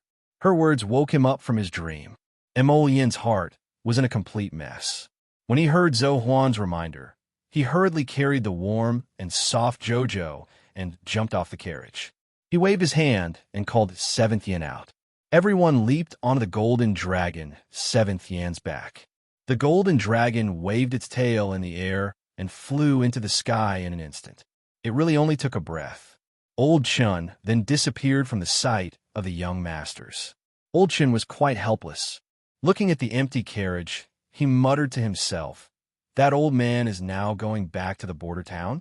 Or should we go back?" When the sky above the southern city was enveloped by the might of an ancient dragon, the guards of the South City, as well as the officials of the entire South City, all ran out of their mansions with shocked expressions on their faces. The golden dragon was flying so high that they couldn't see the people on it. They could only vaguely see that there was more than one person on the golden dragon's back. "No, I don't know which senior was passing by. My little South City, please accept my respect, is willing to listen to your Excellency's orders." A civil official from a southern city trembled as he walked to the front row and said respectfully under the threatening gaze of the guard. A cold and anxious voice passed through the layers of clouds and pressed heavily on the hearts of all the officials. "Within 15 minutes, gather all the local pill refiners, doctors, and pharmacists. Have them all come to the Yunheng Inn." He didn't have the time to waste on people. After he finished speaking, he carried Arbor to the Yunheng Inn where they were staying. The guards of the southern city immediately gathered the best doctors in the city and rushed to the inn together. Emollien held Xiao Mu's small hand and called out to her with knitted brows for a while. Then, with a gloomy face, he abruptly pulled open the door and glared at the crowd of physicians of all ages outside. "Come in, all of you. See what's going on." Chapter 2342. Yes, yes, yes. The group of physicians hurried forward submissively and checked Miss Xiao's pulse. Then, they all looked at each other in bewilderment. This young lady's pulse is healthy and strong. Her body is very healthy. Then why isn't she waking up from her coma? Emollien roared. Zhou and the others, who were standing at the door, couldn't help but shudder. "Are all the physicians in South City here? Is there anyone better?" The group of physicians suddenly wanted to cry, but had no tears. Although Southern City was not big, the top few doctors in Southern City were also famous all over the world. Now, this handsome man in front of them had a terrifying expression, as if he had swallowed a meteor. It was as if they couldn't explain themselves, it was very likely that they wouldn't be able to walk out of this inn. "You bunch of quacks. If you can't cure me, Jojo, I'll decapitate all of you." Bang! The door was suddenly pushed open forcefully. Fong Su's wooden face suddenly appeared at the door, with a trace of pleasant surprise on his face. "This General Fong Su greets Your Highness the Crown Prince." Great! His Highness really came back as expected. He didn't stay in South City for so long in vain. He could finally return to the imperial capital and report to His Majesty the Emperor. "Huh!" One of the physicians was so frightened that he collapsed to the ground, the medicine in his hand spilling onto the ground. The person in front of them was actually His Highness the Crown Prince. "Fong Su, immediately go and gather all the talisman masters near South City." And talisman masters. At this moment, Emollien suddenly remembered the soul exchange talisman that Jojo had mentioned before. His heart couldn't help but skip a beat. He inexplicably felt that Jojo's current situation should be related to that strange talisman technique. Talisman masters? Hadn't talisman masters disappeared from the divine continent for hundreds of years? Occasionally, the charm masters who were exposed would also be arrested and sentenced to death. Wasn't His Highness the Crown Prince making things difficult for him? Where could he find those troublesome talisman masters? What were you standing there for? Hurry and go. At Crown Prince Mo's roar, Fong Su immediately ran outside on all fours. How could the group of soldiers dare to continue staying here and endure this temperamental crown prince's torrential anger? They hurriedly turned around and ran after Fong Su. After Fong Su led the group of soldiers away, Emolien's cold gaze once again fell on the leading doctor from South City. What are you all standing there for? Continue the treatment. If you can't find a way, then think of a plan overnight. All the doctors were speechless. While Prince Emo was going crazy, Miss Xiao pitifully watched as the crown prince brushed past her. She stretched out her two slender arms and grabbed nothing but air around the crown prince's neck. That's right, I'm just a soul right now. Even my connection with the sapling has been cut off. Lotus must be worried to death after discovering her abnormality, but she didn't even have the ability to send him a message. It's all because of that damned soul departing talisman. Ow wow. Why did it fly out on its own? Why did it so coincidentally activate the talisman in front of her? Was it because of the golden talisman jade tome? Wasn't it? Arbor silently swallowed her bitterness and pitifully watched herself wander under the boundless sky like a wandering soul. Wandering from day to night, this feeling evoked an inexplicable sense of familiarity. It was as if a long, long time ago, she had also wandered like this out on the first day of wandering. Jojo missed Emolien. On the second day of wandering, Jojo still missed Emolien. Chapter 2343. The Mu family of the Divine Land was a talisman family. The talisman family was located in a green mountain forest. The surrounding mountains were the cultivation places of the Mu family. If one looked down from the sky, they would find that the whole talisman family was roughly divided into 4 areas like a large courtyard house. The south was the cultivation area, and the north was the meeting hall. The east was the rest area, and the west was a special elixir room for alchemists. On the Divine Land, almost every big family would pay attention to cultivating alchemists in the family since 100 years ago. These alchemists were naturally important to the family. The pills they developed might one day allow their entire family to rise to a whole new level. Therefore, alchemists always had a high status in the family. A group of disciples who were training their tendons and veins in the southern square suddenly heard a roar in the air and raised their heads one after another. Half of the disciples cheered when they saw him. Young Master is back. Young Master is back. So early? Didn't they say that the task of collecting ores in the Ba Huang mountain range would take a long time? In the discussion of the disciples, Mu Xingqian put away the 6-winged blood lion with a cold face, waved his sleeves, and swept past the crowd. Why is young Master in such a hurry? I don't know. It seems that he is going in the direction of the Gilded Garden to find Madame. Passing through the veranda of the Gilded Garden, Mu Xingqian came to the front of the main hall and saw a pair of calligraphy couplets. The courtyard is full of elegant pavilions, and Xiaoyu is Gu Qingxiu. These words were written by his father, and they were like him. They were arrogant and freehand.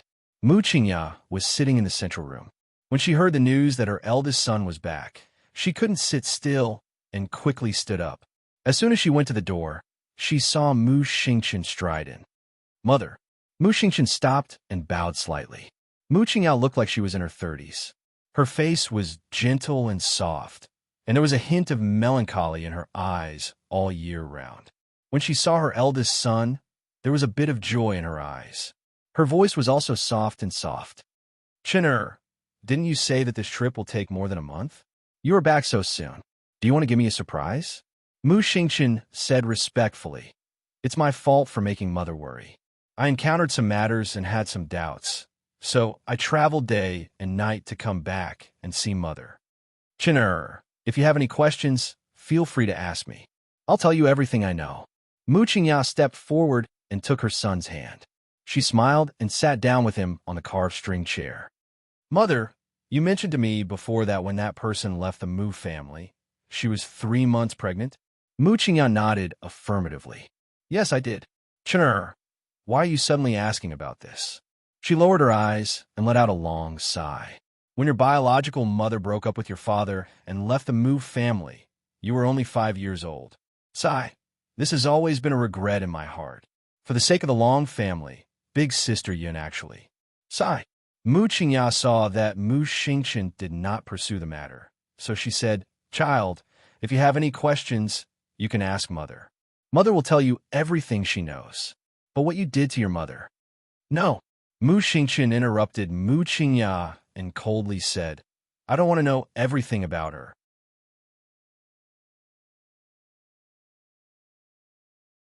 Chapter 2344. You silly child. Mu Qingya patted his hand unhappily. "I've been telling you this all this time. I've been telling you that your birth mother must have her own reasons for abandoning you. Anyone can blame him. You can't blame her. That's your biological mother. Child, this blood relationship can't be cut off. You might not have any recollection of it, but I can tell you with certainty that before your birth mother left the Mu family, she loved and cherished you. Her love for you is definitely not any less than Mother's love for you." "Mother," Mu Xingqian interrupted her coldly, his eyes cold and aloof. Okay.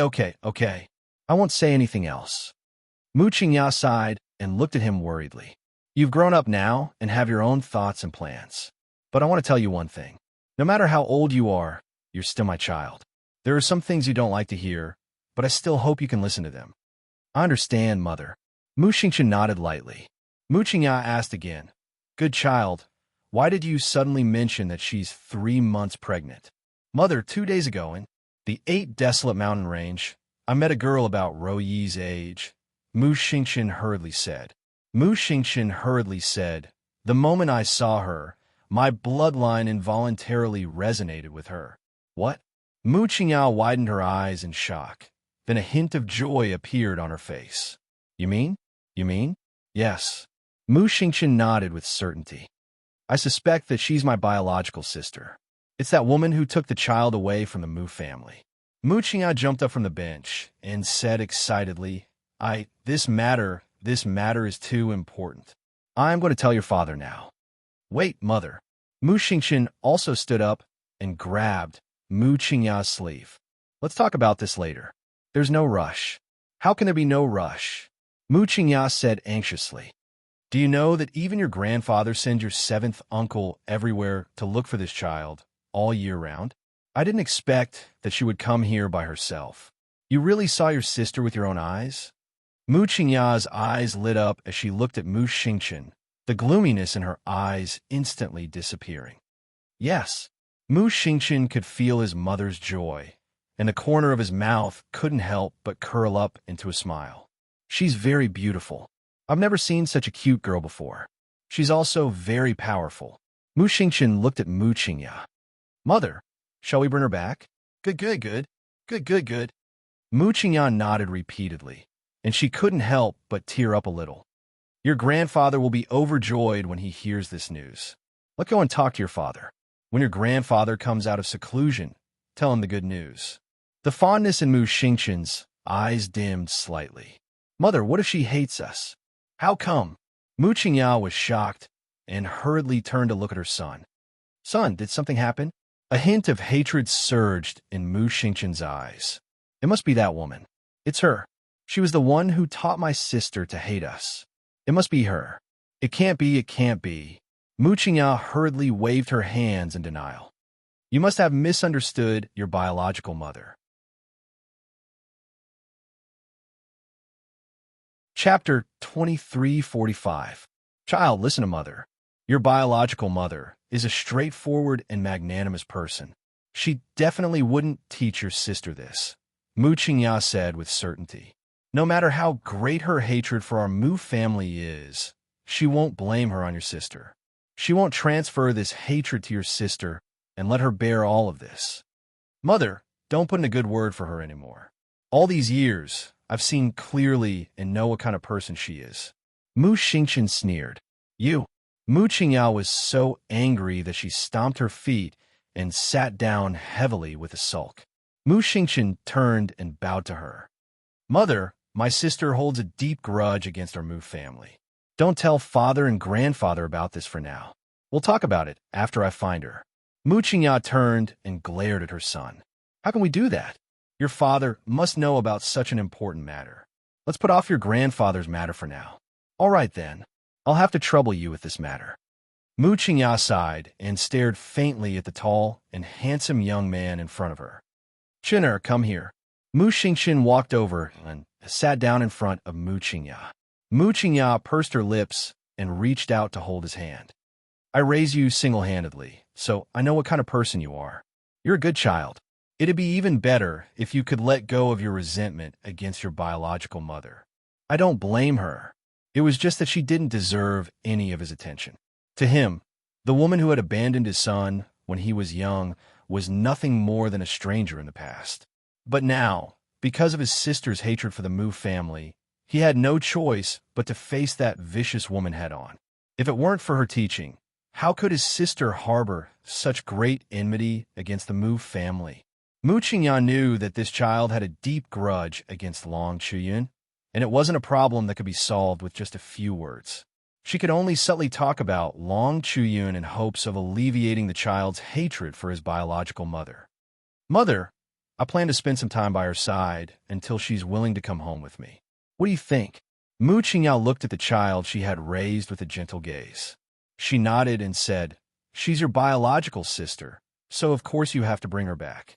If she's not willing, you can spend 1 day, 10 days, or even 100 days to let her know that you truly like her. Let her feel your kindness. Mu Xingqin's lips curled into a faint smile. Mother, I think so too. I'll talk to your father about this. Just do whatever you want to do. I'll support you. Thank you, Mother. Silly child, there's no need to thank me. Mu Qingya smiled. Then I'll go back and prepare. I'll bid farewell to Mother for today. After a while, I'll definitely bring Sister to see you. Okay. Mu Qingya's eyes were full of smiles as she nodded and watched the young man leave. Madam, how can you bear to let eldest young master leave just like that? A young maidservant at the side puffed up her cheeks and said, Eldest young master is our Mu family's young master. Just now, his words clearly showed that the girl didn't like him very much. If we let eldest young master go to that young lady's side, wouldn't he suffer all kinds of grievances? What do you know? Mu Qingya glared at her in annoyance. How can the kinship between siblings be broken up by a few words of scolding and beating? I believe that Chun will definitely bring little sister back.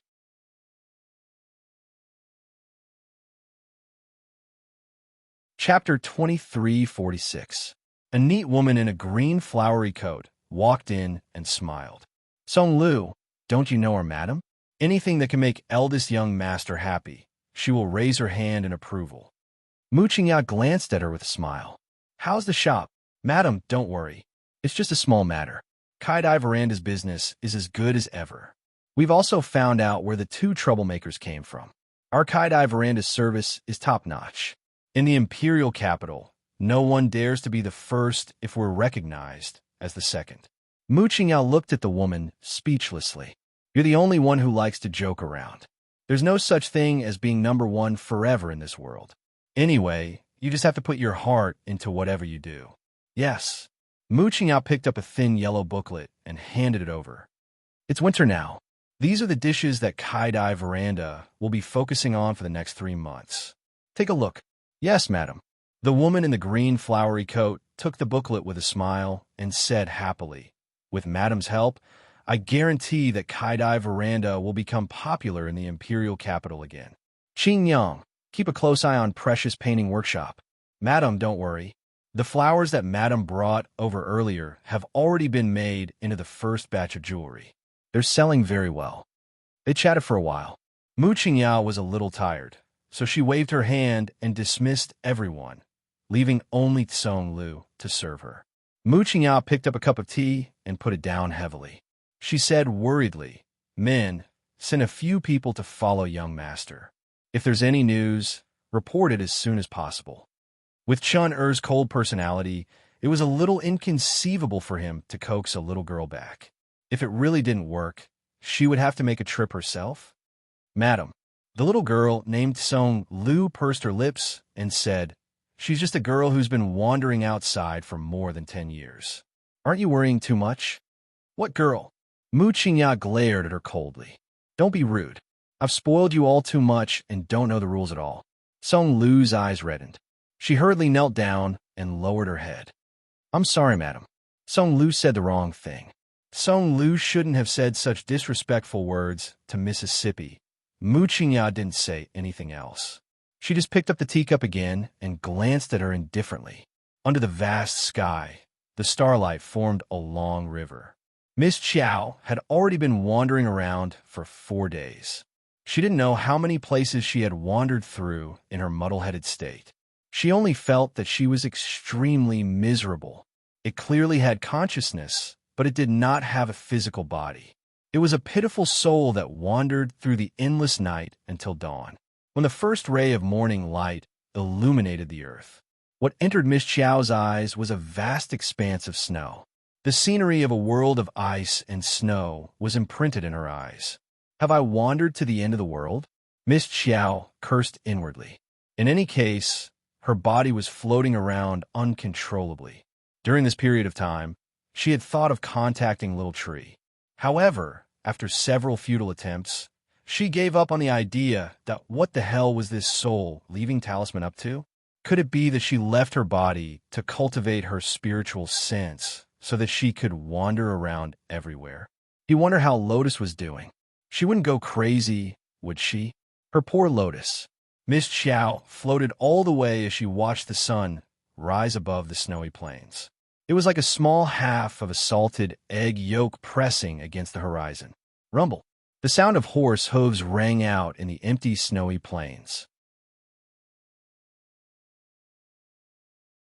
Chapter 23:47. Arbor floated and wanted to turn her head to look. Unfortunately, the little transparent body was not under her control at all. It continued to float forward. Then, she saw a large group of people riding on spirit stallions rushing past her. The people on the horses were all wearing black cloaks, and their hair was braided. Looking at their speed, they were heading towards a glacier in front. The leader of the group had a shiny black braid swaying around his waist. He rode on a polar ice wolf and led the group of horses as they charged forward furiously. Miss Chow floated forward aimlessly. To put it in a funny way, the speed at which she floated was not the least bit slower than the polar ice wolf, as she did not expect that after leaving her body, her soul speed would gradually increase. Boom, boom, boom, boom. The large group of people on the ice field made an extremely strong tremor. Arbor looked down at the transparent ice under her feet and then looked up at the group in front of her, who was maintaining a constant speed. Such a big movement, but the ice field did not show any signs of cracking. It could be seen that this ice field was not formed in 1 or 2 years. The layer of ice below was probably a few stories high. Float, float, float. Boom, boom, boom, boom. Float, float, float. Miss Chow waved her small hands and spun her small body. She increased her speed and floated to the side of a lady on a horse. At first glance, she felt that this lady was a little familiar, but she could not remember where she had seen her before. The entrance to Heavenly Ice Snow region is in front. Everyone, put in more effort. Hurry up. We must reach it before noon. It will be even harder to travel at night. Yes, everyone replied in unison. Heavenly Ice Snow region? Xiao Mu was startled, and then she thought excitedly. Oh, so this was not the end of the world. She floated all the way to a place called Heavenly Ice Snow region. She wondered which part of the divine continent was this. Knowing the name of the place was not of much use to her. Her soul floated uncontrollably, and who knew where she would go next. But looking at the current situation, it seemed that she was also floating towards Heavenly Ice Snow region. Cough, cough. The woman on the horse was wearing a thick furry cloak, and her head was wrapped in a thick velvet cloth, only revealing a pair of pretty eyes. A gust of wind hit her in the face, causing her to cough repeatedly. When she inhaled, she felt as if a cold wind had been poured into her lungs. It was so cold that she felt very uncomfortable. Princess, it will get colder if we go further in. I'm fine. The woman gritted her teeth and urged her horse to gallop forward to catch up with the group in front. However, Her physical strength was not as good as those men, so she slowly fell to the back. Arbor floated beside her, looking at her little face that was red from the cold. He lowered his head to look at his own transparent little hand. This place was too cold, and they had been traveling for a long time. It was impossible to constantly mobilize spirit energy to protect one's body. Over time, the cold air would enter one's body. If one didn't have good protective measures, even the strongest person would easily fall sick. The closer they got to the heavenly ice and snow region, the colder the aura became, causing them to shiver from their bones. Akira's lips were completely purple from the cold. She took a large cloak from her inner world and draped it over herself.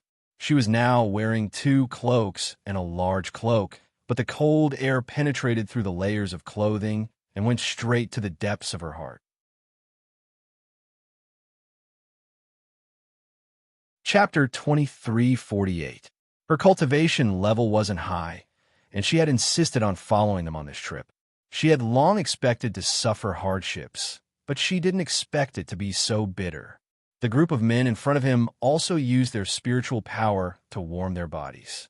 However, in such a world of ice and snow, the occasional warmth didn't have much effect. Instead, after warming up, they would feel even colder. That bone-piercing coldness penetrated their clothes and entered the deepest part of their hearts. After a wild gallop, the group finally arrived at the entrance of the heaven of ice and snow region under the lead of the polar ice wolf. They had madly galloped for nearly 4 hours on this stretch of road.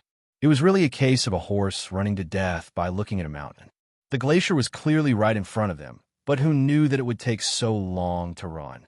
At noon, they gathered at the entrance of the heaven of ice and snow region. Ming Yas tried his best to suppress the restless roar of the polar ice wolf beneath him. He raised his eyes and coldly gazed at the beautiful scenery of the glacier towering into the clouds. The scenery in front of him was truly spectacular. At a glance, countless large and small glaciers appeared in front of them. The entrance to this place was a glacial canyon. On one side of the ice wall were carved with uncanny craftsmanship, Heaven of Ice and Snow Region, Land of Extreme Cold. On the other side were carved, 10,000 people enter, 10,000 people die, that only an extremely thin crack was left in the middle for people to enter. These 2 lines of words were carved crookedly. Clearly, they weren't carved by the same person. Who knew which almighty cultivator was so sick as to leave these words on the ice wall of the heaven of ice and snow region? Leave the spirit stallions here. Ming Yas made a decision and jumped down from the polar ice wolf. We must enter on foot. Yes, the ice layer inside was too thin. Once it broke, what they would face would be an extremely terrifying glacier attack. Akira was wrapped in 2 cloaks and a large cloak. The corners of the large cloak were dragging on the ground. She walked forward while panting. Brother Yas, should we walk in? Ming Yas glanced at her indifferently. Yes. His gaze was still fixed on the 2 smooth ice walls. At this moment, Akira also saw the crack between the 2 ice walls in front of her. The uneven ice surface was very eye-catching under the sunlight. There were also many sharp icicles left on the 2 ice walls, which looked very aggressive. Let's go. We must find a place to set up camp before it gets dark. The little girl floated over and hovered beside Mayas. At this moment, she saw clearly and recognized Yasi. After all, he had clashed with this fellow several times, so it was impossible for him to not remember him. However, he didn't have a deep impression of it. Of course, she wasn't familiar with Akir. As for his brother Yas, Arbor didn't recognize him at all. What was this guy full of violence doing in this world of ice and snow? Your Highness. Yas raised his hand to stop a guard general from speaking. He suddenly turned his head and shot his gaze in the direction of the young lady. There was nothing there. How could it be? ACI frowned, then turned around and said, "Let's go." The group followed his footsteps and quickly walked toward the crack in the ice wall. The little girl floated along, occasionally looking up at the ice wall that reached into the blue sky. What a tall ice wall! What was waiting for her in this world of ice and snow? Chapter 2349. There were still a few rays of sunlight, but when they landed on the ice wall, they were so faint that they were almost negligible. They couldn't melt the thick glacier in the slightest. The group didn't speak. Instead, they looked focused and even a bit nervous as they quickened their pace and passed through this steep crevice. Creak! A soldier who was just about to lift his leg turned green, and he slowly put down his left leg. When his gaze shifted to the side and a ball of snow-white mink fur suddenly jumped out, he heaved a long sigh of relief. Just now, his heart had almost jumped out his chest. That damn creak made him think that the glacier under his feet had cracked. Oh, what a cute little thing. Akir's pale face suddenly showed some joy. Ollie took a few steps forward, picked up the little thing, and handed it to Akir. Keep it for now. When it's fat, it can go with wine. Arbor! Exclamation point. You bunch of cold-blooded people actually want to drink with a mink that doesn't even have a bit of meat. That snow-white little mink's hind leg was still bleeding. It looked like it had been pierced by an icicle. At this moment, it was lying listlessly in Akir's arms. Akir pursed her lips and smiled. She raised her hand to comb the little white mink's fur. The palm-sized ball was white and tender, and the mink fur on its body was very soft and slippery to the touch. Arbor pursed his lips, somewhat disdainful of Akir's smug look.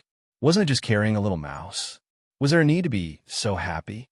It was as if she had never seen the world. Strange, why wasn't she floating anymore? A trace of confusion flitted across the little fellow's eyes, and she waved her little arms and legs. Keep floating. Why did you stop here? Hurry into the ice heaven snow region. Since the golden talisman jade tome sucked her soul out and let her float here, it couldn't be aimless, right? If she wanted to float back to Mo Yin's side, she had to think of a specific way. The little fellow floated in the air and shook her little arms and legs. Something's wrong? Her soul body was uncontrollably rushing forward at wait. Wait, what are you doing? Golden talisman jade tome. I'm breaking off relations with you. Damn soul leaving charm you. Don't cause trouble. Don't cause trouble. Fuck that her spiritual body was actually pulled over by an irresistible force, directly crashing into the little white sable's body. Me? I'll destroy your grandpa. The little fellow moved its little paws in confusion. It had a physical body now, but the physical body was not a mink's claw. Ow, ow, ow. Especially that hairy face, which was still fused into a certain someone's proud chest, and that claw covered in danku was still rubbing her head with all its might. When the little girl completely woke up, she felt as if she had been struck by a bolt from the blue.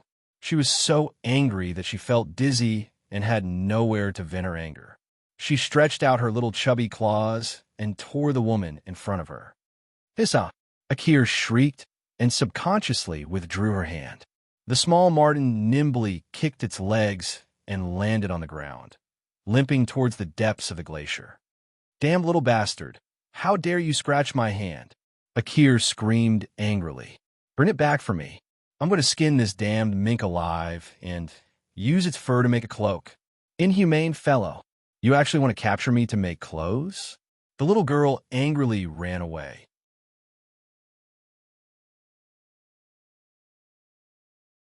Chapter 2350.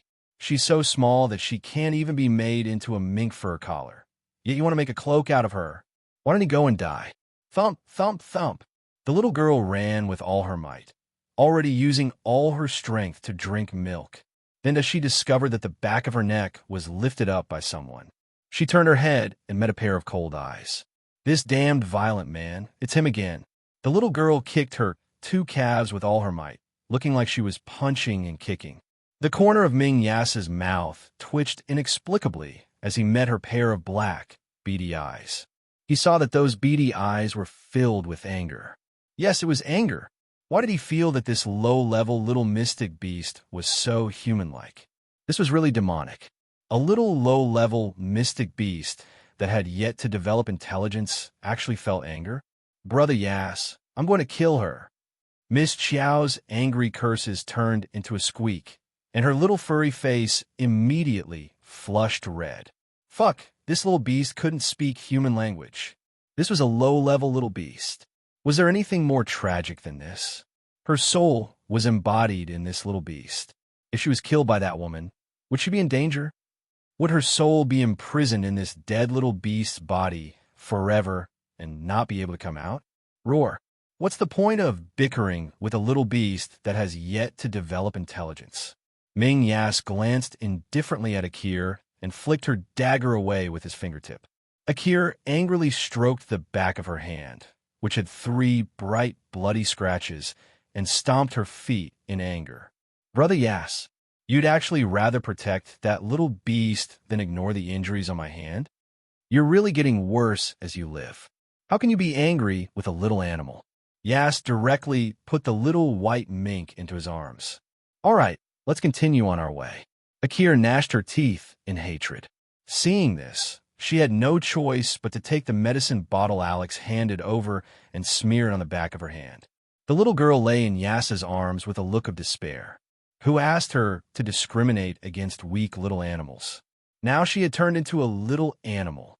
Her current appearance was so small, not even 1/5 the size of that white squirrel on Paradise Planet. Oh my God, it was the smallest mink she had ever seen. He did not even look as strong as newbie back then. Sob. Of all people, why did you choose to possess such a weak mink? Xiaomu lay there in despair for a while longer until Ming Yas stopped walking. The group found a relatively flat area to set up camp. They cut off all the icicles that could injure or trip people and threw them to the side. An hour later, the camp was basically built. Dozens of barracks, big and small, were erected one after another on the glittering glacier. One of the soldiers took out a match from his pocket, but before he could light it, it was slapped away. What do you want? We're stepping on a glacier right now. Do you want the glacier to melt and collapse? Are they going to bury us all? How can an ordinary fire extinguisher melt a glacier in such an extremely cold place? The soldier shouted, unconvinced. Can't you see that the sunlight can't reach here? When Ollie heard the commotion in the tent area, he hurried over and scolded the soldier who took out the torch. Rest early after eating your rations. We have to continue on our way early tomorrow morning. Everyone, listen up. Don't cause any trouble.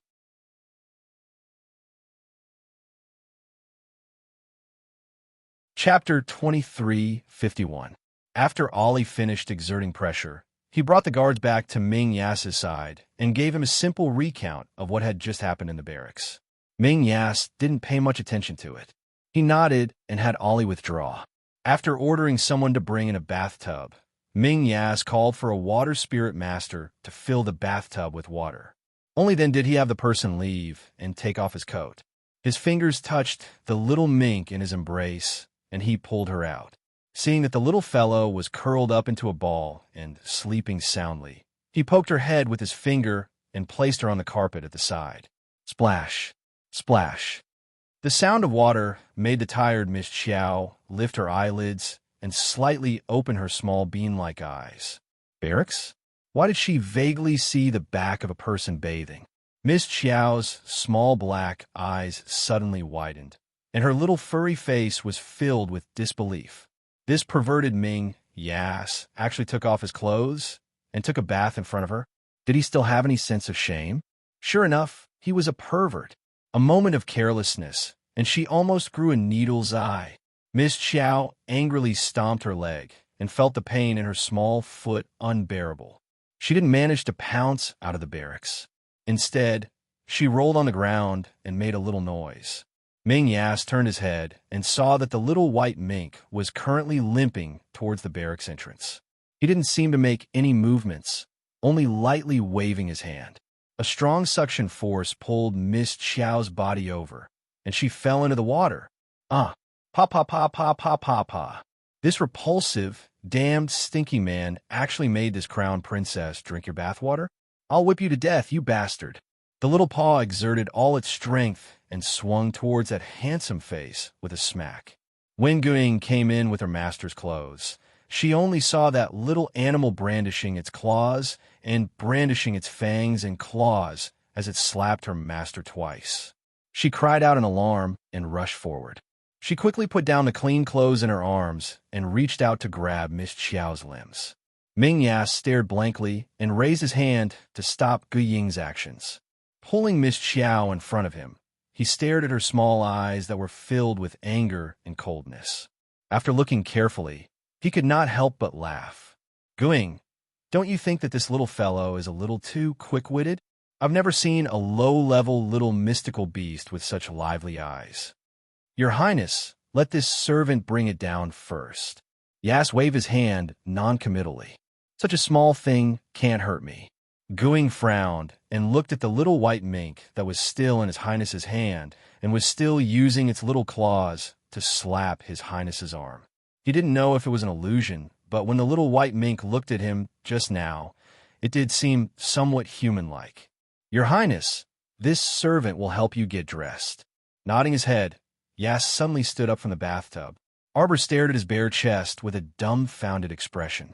His gaze moved down 2 inches, and then he hurriedly moved up again. A pair of small meaty claws slapped at his head with all his might. Smack! The little guy exerted all his strength and leaped. He landed on the ground with a plop and rolled out of the tent with water stains all over his body. Perverted fellow! Who wants to see your moldy and stinky body? Her Lotus She wanted to go back and see Lotus. She wanted to go back and see Lotus wash her eyes. Ming Yas had a baffled expression. What was going on? Why did he see grief and anger in the little fellow's eyes just now? Isn't this mink a little too emotional?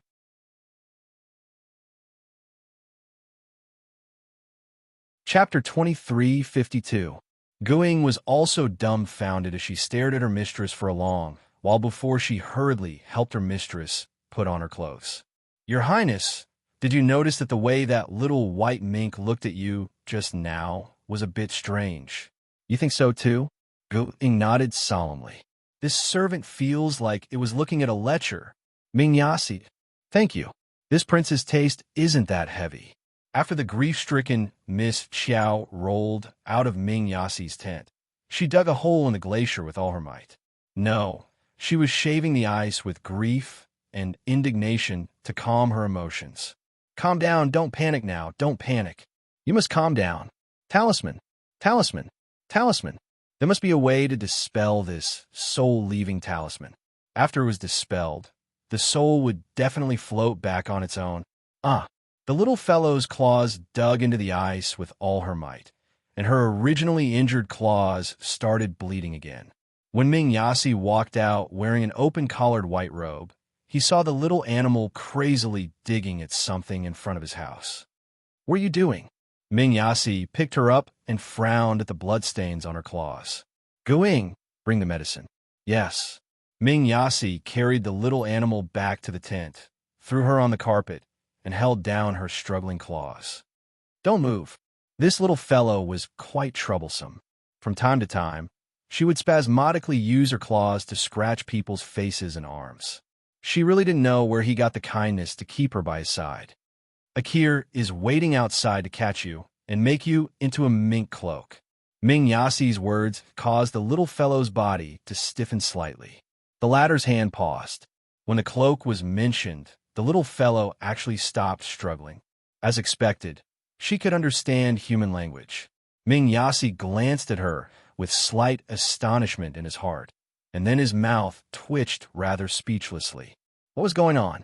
At this moment, he actually saw the meaning of there was nothing left to live for on this little fellow's furry face. As an ordinary mink, could this fellow's expressions be so rich that it bordered on the freaks? Uffed. Guing immediately turned to look at His Highness with a look of astonishment. Master was actually amused by a mink. Don't worry. As long as you're obedient, I definitely won't let Akir make you into a mink cloak. Your Highness, Lord Dongshan and Prince Chun of Tsangzhou want to see you. Although Ming Yasi had not returned to the underworld state for long, he had already grasped the situation in the Tsang state and the Divine Prefecture.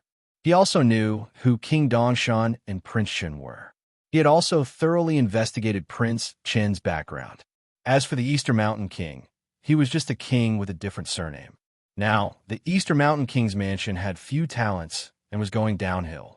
However, it was better to meet the fourth son of the Duan family, who was now Prince Chun. Rumor had it that he was favored by the first emperor in the Tsang prefecture and was doing quite well. After bandaging the little fellow's injured leg, Yas, who had switched from carrying the little fellow to carrying him, had a mysterious smile on his face. Guing stepped forward and drew the curtain for him. Carrying the little white mink, Yas exited the tent and slowly walked forward. From afar, he saw the face of a middle-aged man with a full beard laughing at him. "Greetings, Your Highness." The middle-aged man cupped his hands and smiled. "Greetings, King Dongshan."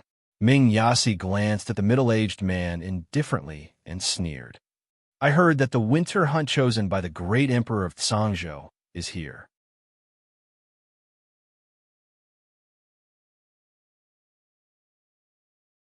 Chapter 2353. Ah yes. Wu Heng, the king of East Mountain, said with a smile, "I came to the winter hunt with His Majesty, but I didn't expect to see the crown prince of Mingzhou here." His Highness was quite a ruthless person. It was said that he had only returned to Mingzhou for a few days, but he had driven the dethroned crown prince, Ming Lang, off the stage and taken the supreme position himself.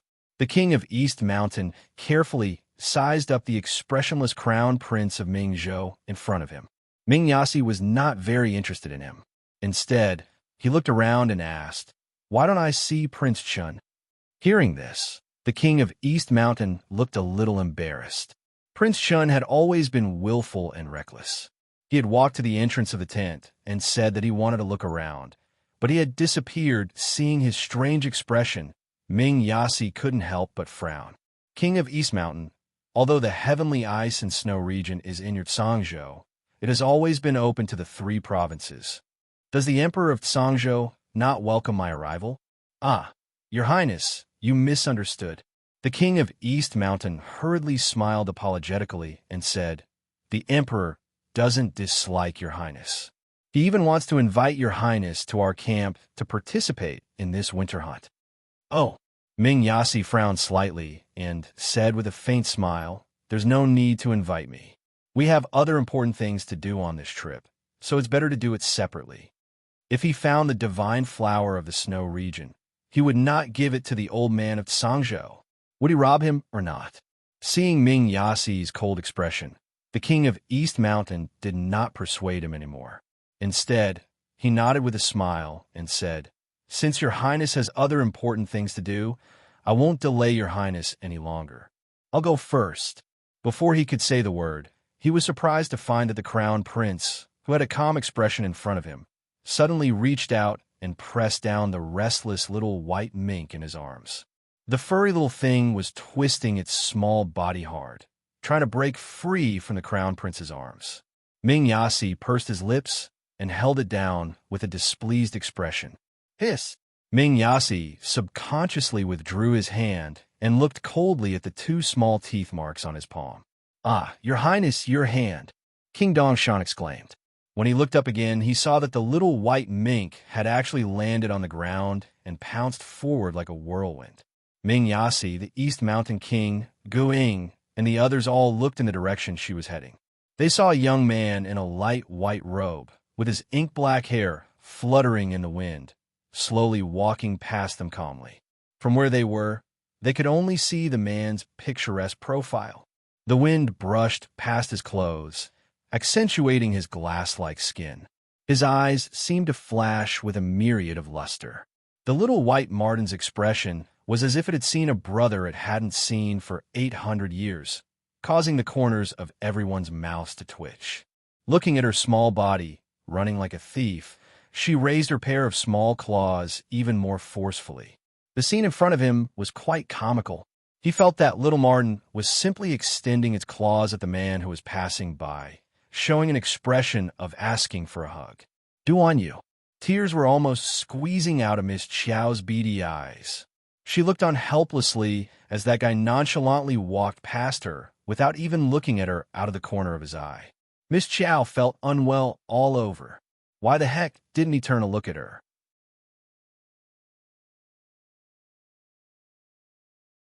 Chapter 2354. Ming Yasi expressionlessly raised his palm, and a surge of energy flowed through his arm.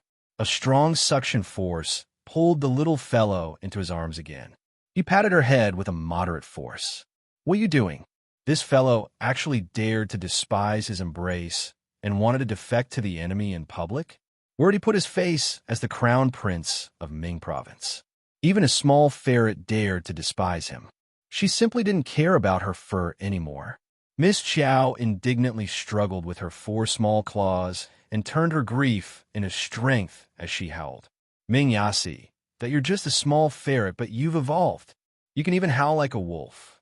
Arbor hopelessly closed her eyes and collapsed in his arms. How miserable! Duan Yu, that idiot, actually ignored her. Rather than staying here with this pervert, she dearly wanted to defect to Duan Yu's side. Duan Yu, Duan Yu, Duan Yu. Miss Chow was filled with resentment, and her 4 small claws restlessly wriggled. The veins on Ming Yasi's forehead throbbed, and he pressed down the little girl's head with a finger. He turned to glare at the Duke of East Mountain and said, "If the Duke of East Mountain doesn't have anything else to say, then see the guest out." His cold gaze swept over Duan Yu, who was walking away. As expected, the rumors were true. This Prince Chun was truly a willful person. He said he was here to pay a visit, but he left without even a greeting. The people of Tsang province were as abominable as the people of the Divine province. They were all ridiculous things. Seeing his displeased expression, the Duke of East Mountain could only bid farewell with a wry smile and leave with his hands cupped. With his tail between his legs, he dejectedly walked out of the camp. Prince Chun, the Duke of East Mountain, Wu Hong, looked exasperatedly at the young man waiting for him outside the camp. "Why didn't you meet with His Highness the Crown Prince of Ming Province?" Duan Yu nonchalantly swept him a glance. "Not interested."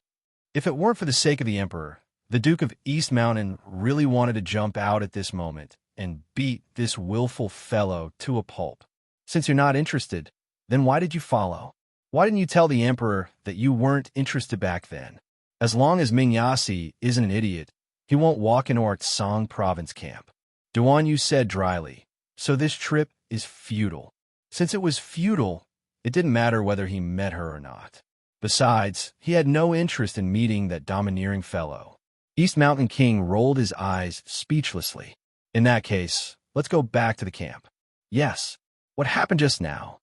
He seemed to have heard a nondescript wolf howl, whimpering like a kitten. The East Mountain King's lips twitched. "It's nothing. It's just a small pet beast of the underworld crown prince."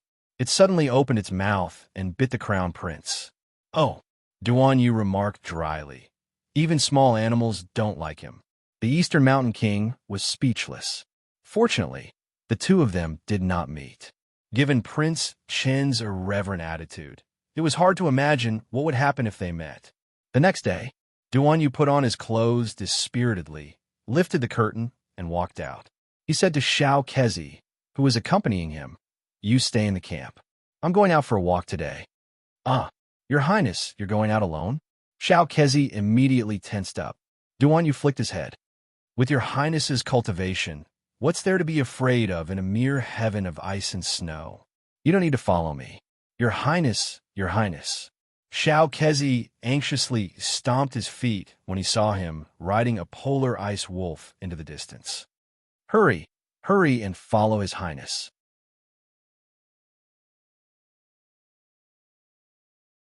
Chapter 2355.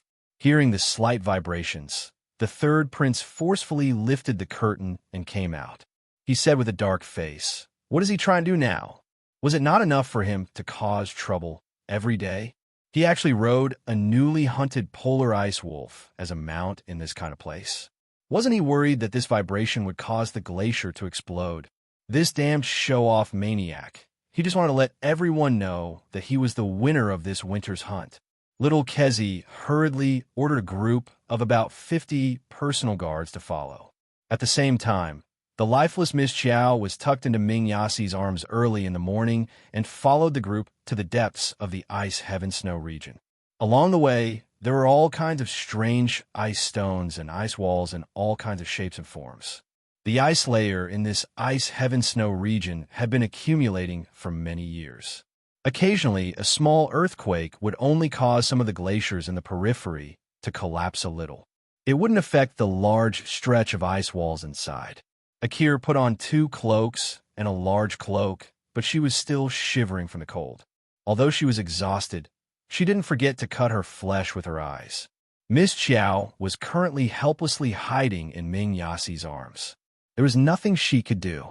With a ready-made human shield to block the wind and snow for her, she was naturally happy to relax. Brother Yasi, where do you think this ice heaven snow region divine flower will bloom? Akir asked against the wind, but she felt the cold wind pour into her heart and lungs, causing her to shiver even more. Ming Yasi coldly looked up at the sharp ice walls in the distance and shook his head. The ice heaven snow region divine flower will belong to the fated one. Miss Chiao, who was hiding in Ming Yasi's arms, was originally curled up listlessly. When she suddenly heard Ming Yasi and Akir's words, she couldn't help but perk up her ears, and her spirits were slightly lifted. Wait, what did she just hear? So these people came all the way to this ice heaven snow region to search for the ice heaven snow region divine flower? Could it be that the ice heaven snow region divine flower recorded in the medicine scripture really existed? Her little head moved, and Miss Chiao popped out of his chest, revealing her furry little head. Seeing her head, Akir's expression carried traces of disgust. She pulled out the dagger in her boot and said to Ming Yasi, "Brother Yasi, let me kill this little beast. I heard that it even bit you yesterday. You're the little beast. Your whole family are little beasts." Miss Chiao glared angrily at Akir with her small black eyes. When the latter saw the look in her eyes, she was taken aback. She pointed at Arbor and screamed, "This little beast can stare?" Ming Yasi, who had already observed the little fellow's various expressions, felt that this action of staring was nothing at all. The little fellow could even make an expression of spitting on someone's face with ease. What did the rest count for? This little beast was definitely out of the ordinary. Perhaps when it grew up, it could evolve into a spirit beast or even a divine beast. If Arbor could hear his thoughts, he would definitely spit at him and ask him where he got his confidence from. "Akir, why are you always angry with an uncivilized little beast?" Yas said impatiently. "Isn't little Gun quite cute?" "Little Gun? Who?" Arbor stared blankly at Nayas, who had casually given him a name. A mouthful of spittle almost landed on his face. "Who are you calling Gun? Your whole family is round Gun. Little Gun stare."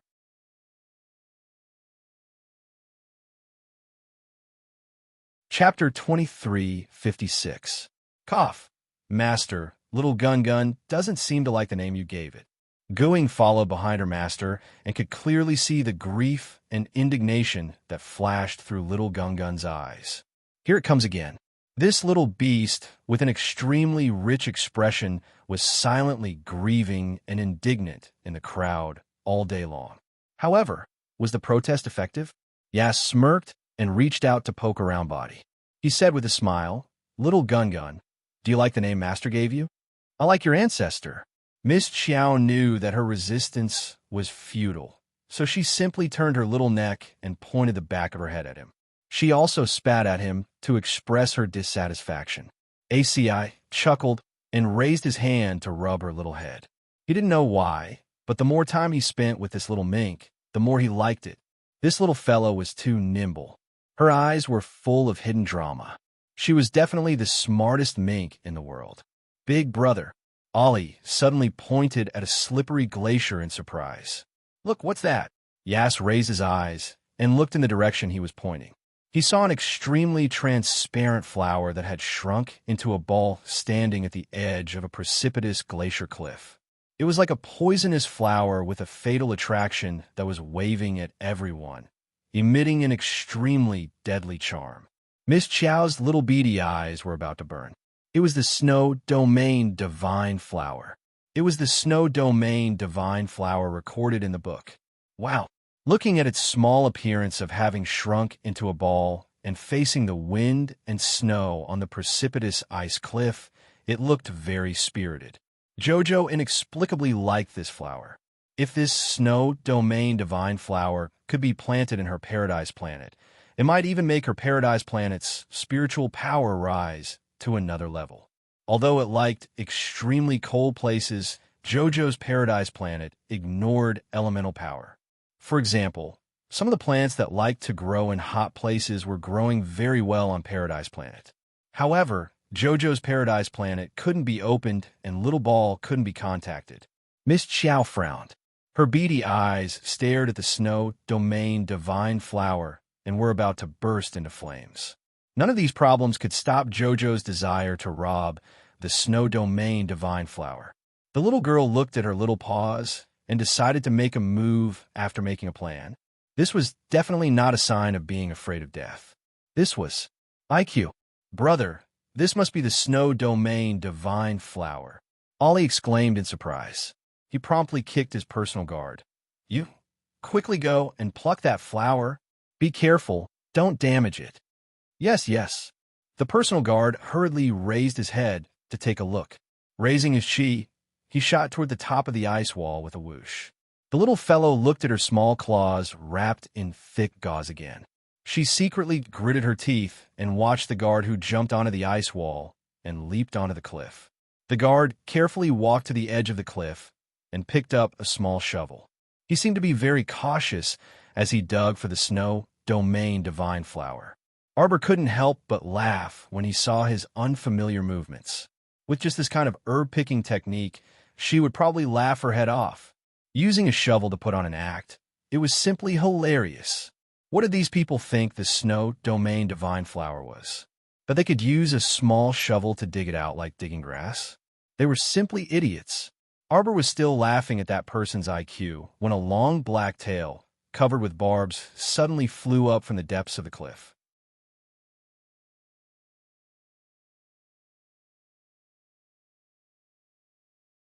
Chapter 23:57. With a swoosh, it swept the unlucky guy holding the shovel down. Everyone! Exclamation point. This unforeseen event happened too quickly, and no one could react in time. Even Dark Yass didn't see clearly what the tail that swept up from the bottom of the cliff was. The air was filled with a deathly stillness. Everyone looked at each other with a dumbfounded expression. Coward! Miss Chow struggled to climb onto Dark Yass's lapel. Dark Yass looked down at her speechlessly and then said to the two personal guards standing at the side, "You two go." Yes. The two didn't refute and flew up the ice wall after receiving the order. One of the two pulled out the sword at his waist and looked at the cliff with vigilant eyes. But when he looked down, all he could see was a vast miasma. How could he see clearly? The other person squatted down cautiously and touched the snowfield divine flower with trembling hands. Miss Chow sneered in her heart. This guy is courting death. One person stood at the edge of the cliff with a sword and made a defensive action, using his eyes to signal the other person to hurry up. The personal guard, squatting beside the snowfield divine flower, took a deep breath and raised the small shovel in his hand to dig at the root of the flower. Clang! A crisp sound rang out. He felt as if the shovel had hit a piece of metal, and the recoil made his entire arm feel numb. This layer of ice is too sturdy, right? He thought to himself, but his arm inadvertently touched the snowfield divine flower's petal again. Miss Chow rolled her beady eyes. Careful! Ollie suddenly cried out in alarm. Everyone saw that at the edge of the cliff, a black tail covered with barbs quickly swung up again. Without any explanation, it dragged the guard who was standing on the side down. The other guard was even more miserable. After he touched the snowfield divine flower 3 times in a row, it suddenly threw a tantrum. The originally spherical petals suddenly opened up and rose several meters into the air. Baring its fangs and brandishing its claws, it swallowed the dumbfounded personal guard in one gulp. Akir stared blankly and subconsciously swallowed her saliva, clutching the cloak on her shoulders tightly. This snow domain divine flower could attack on its own? This thing was too terrifying. How did it suddenly rise so high? The blooming flower was actually able to swallow the bodyguard's sturdy body in one gulp. Akir gasped. Subconsciously, She didn't want to have any contact with this flower. "Why, Big Brother Yas?" Akir cried out in alarm, but couldn't stop him in time. She could only watch helplessly as Dark Yas flew up and landed on the edge of the frozen cliff. At this time, the group of people under the ice wall had already seen clearly what was crawling out from the bottom of the cliff. The two huge antennae on its head swayed back and forth, and its black body was more than 10 meters long. "Insect!" Akira exclaimed and rubbed the skin on her hands. So disgusting. It was indeed very disgusting. Miss Chow looked at the huge worm up close and felt so nauseous that she almost vomited, especially when Dark Yas was fighting with the big worm. Every time he slashed the worm's body, some green mucus would spurt out. Not only was it extremely fishy, but it was also extremely disgusting. In order to prevent her white fur from being stained by the mucus, Miss Chow curled up her entire body in Ming Yasi's embrace and used his clothes to cover her small body as she angrily shouted with a look of disgust.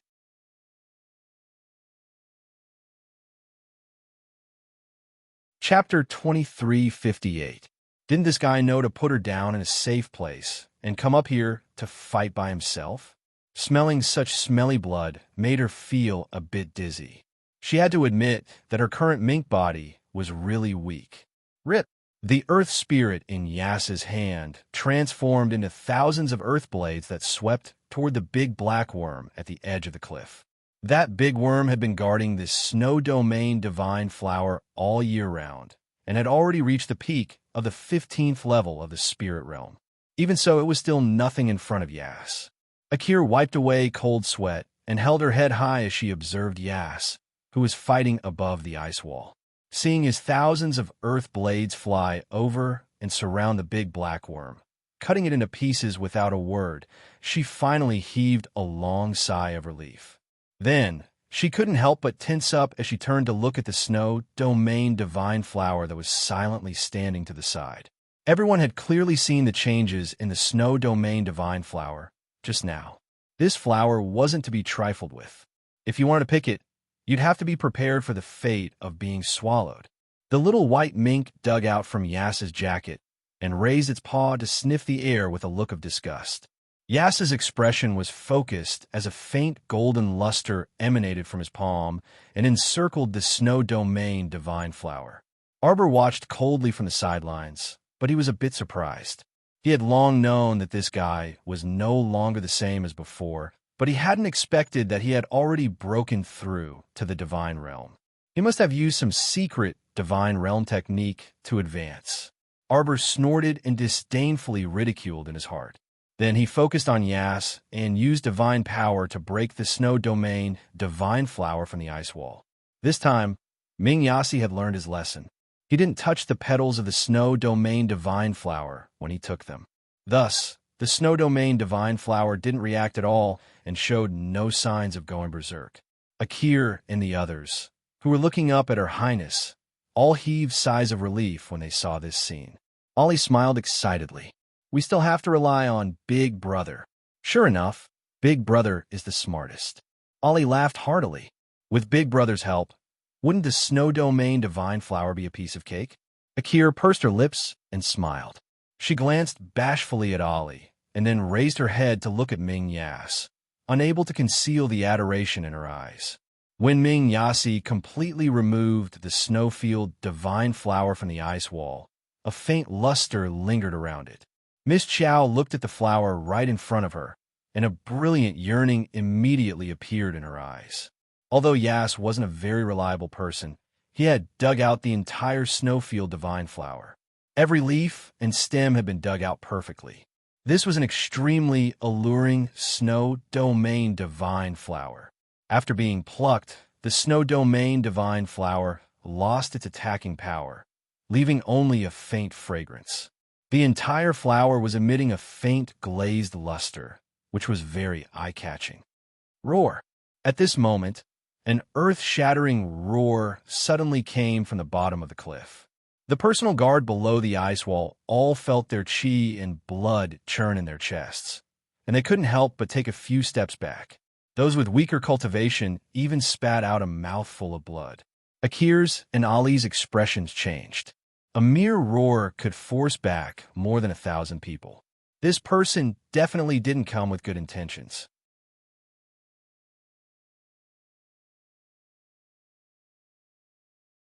Chapter 23:59. The two of them looked up. Above the cliff, a towering, enormous head suddenly appeared. It climbed out of the boundless fog and leaped onto the ice wall with a whoosh. Its enormous figure appeared before everyone's eyes. Akira's expression tensed, and she subconsciously clenched her fists. The enormous creature in front of them looked almost as tall as a small building. Its two bell-sized eyes were emitting a faint red light as they stared at Ming Yas mercilessly. In front of this enormous creature, Her Highness simply appeared pitifully small. What kind of monster is this? Ollie shrieked. Akira's train of thought was interrupted by this shriek. She abruptly reacted, and her expression changed dramatically as she said, "What are you all standing there for? Everyone, heed my command. Go up and help Her Highness fight." Yes, although the personal guards were terrified, they also clearly understood that if Her Highness suffered any losses here, their entire family's lives would also be finished. Thus, although they were terrified, they still had to brace themselves and go up. Whoosh, whoosh, whoosh. Several figures took the lead and leaped onto the ice wall, blocking Ming Yas's path. Ming Yas's expression didn't change. Instead, he coldly gazed at the monster that had climbed up from below the cliff. This fellow's head was a bit taller than a mountain, and there were several large black tumors on its head. It looked extremely terrifying. Its body was like a calf, but its tail was like a long scorpion's tail, and it was covered with dark spikes. Ming Yasi glanced at it and understood in his heart. It seemed that it wasn't that black bug that had used its tail to pull people down time and time again, but rather this giant scorpion monster in front of him. He had almost been fooled just now. Under Ming Yas's meaningful glance, those personal guards rushed up without regard for their own safety and resigned themselves to their fate as the vanguard.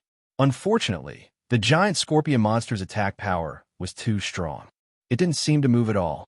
With a curl and a pull of its tail, two figures were swept up by its long tail and torn into pieces with a ripping sound.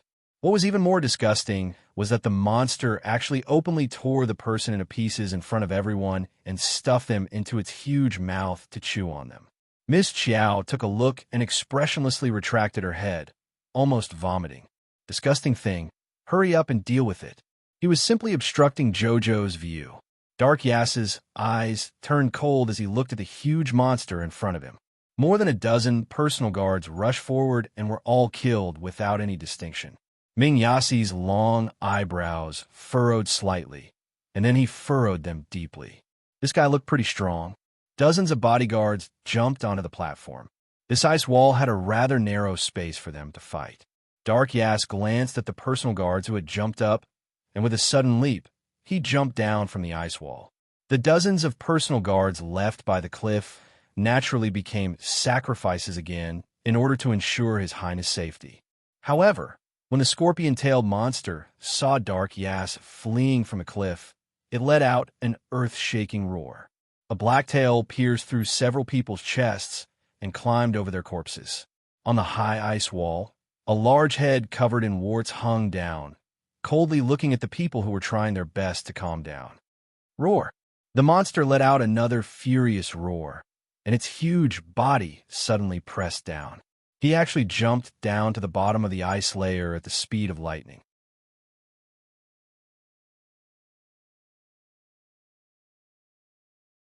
Chapter 2360. Careful! Yali's expression changed greatly, and he commanded his personal guards to quickly spread out. Bang! The scorpion-tailed monster shook its large head.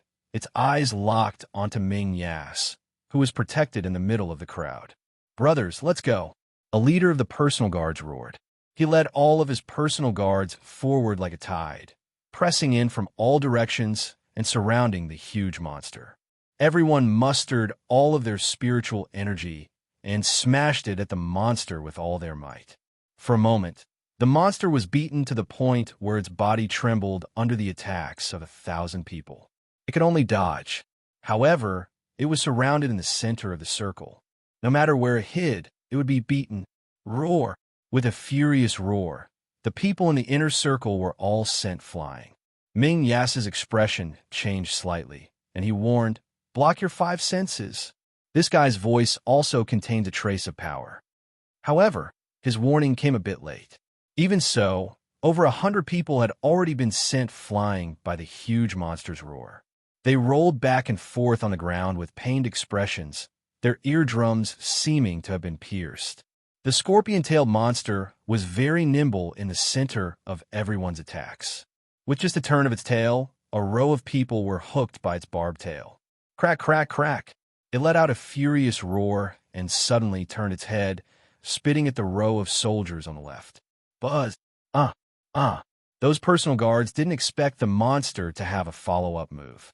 They were immediately stung by a series of small steel bees, falling to the ground with a thud, their eyes wide open. Even in death, they didn't understand what had happened. Miss Qiao, who was hiding in Ming Yas's embrace, saw everything clearly. This old monster also raised a group of small steel bees. When he opened his mouth, he would spit them out. Those little things were all poisonous. They had the absolute right to insta-kill any great spirit master below rank 10. She couldn't help but rejoice in his misfortune. Ming Yas, this arrogant guy, was in for it this time. Hit, hit, hit. Hit with all your might. Miss Qiao didn't mind watching the show. Her pair of black bean eyes were focused on the snowfield divine flower in Ming Yas's hand from beginning to end. Get out of the way, Yas bellowed. If this continued, the thousands of guards he had brought with him would all be killed by this ferocious giant beast. Ming Yasi naturally couldn't sit idly by and do nothing. With a leap, he arrived in front of the scorpion-tailed monster and raised the snow domain divine flower in his hand. Roar, roar, roar. When the scorpion-tailed beast saw the snowland divine flower, it roared at Ming Yas with its eyes wide open. ACI was already on guard, so this roar had no effect on him. However, at such a close distance, Miss Qiao, who had her ears covered, felt a little uncomfortable from the vibrations. She secretly complained about Yas's unkindness in her heart. I told you to put her down before you go up, and hit her. He couldn't understand human language at all. Come on. Ming Yasi sneered and waved the snow domain divine flower up and down in front of the monster.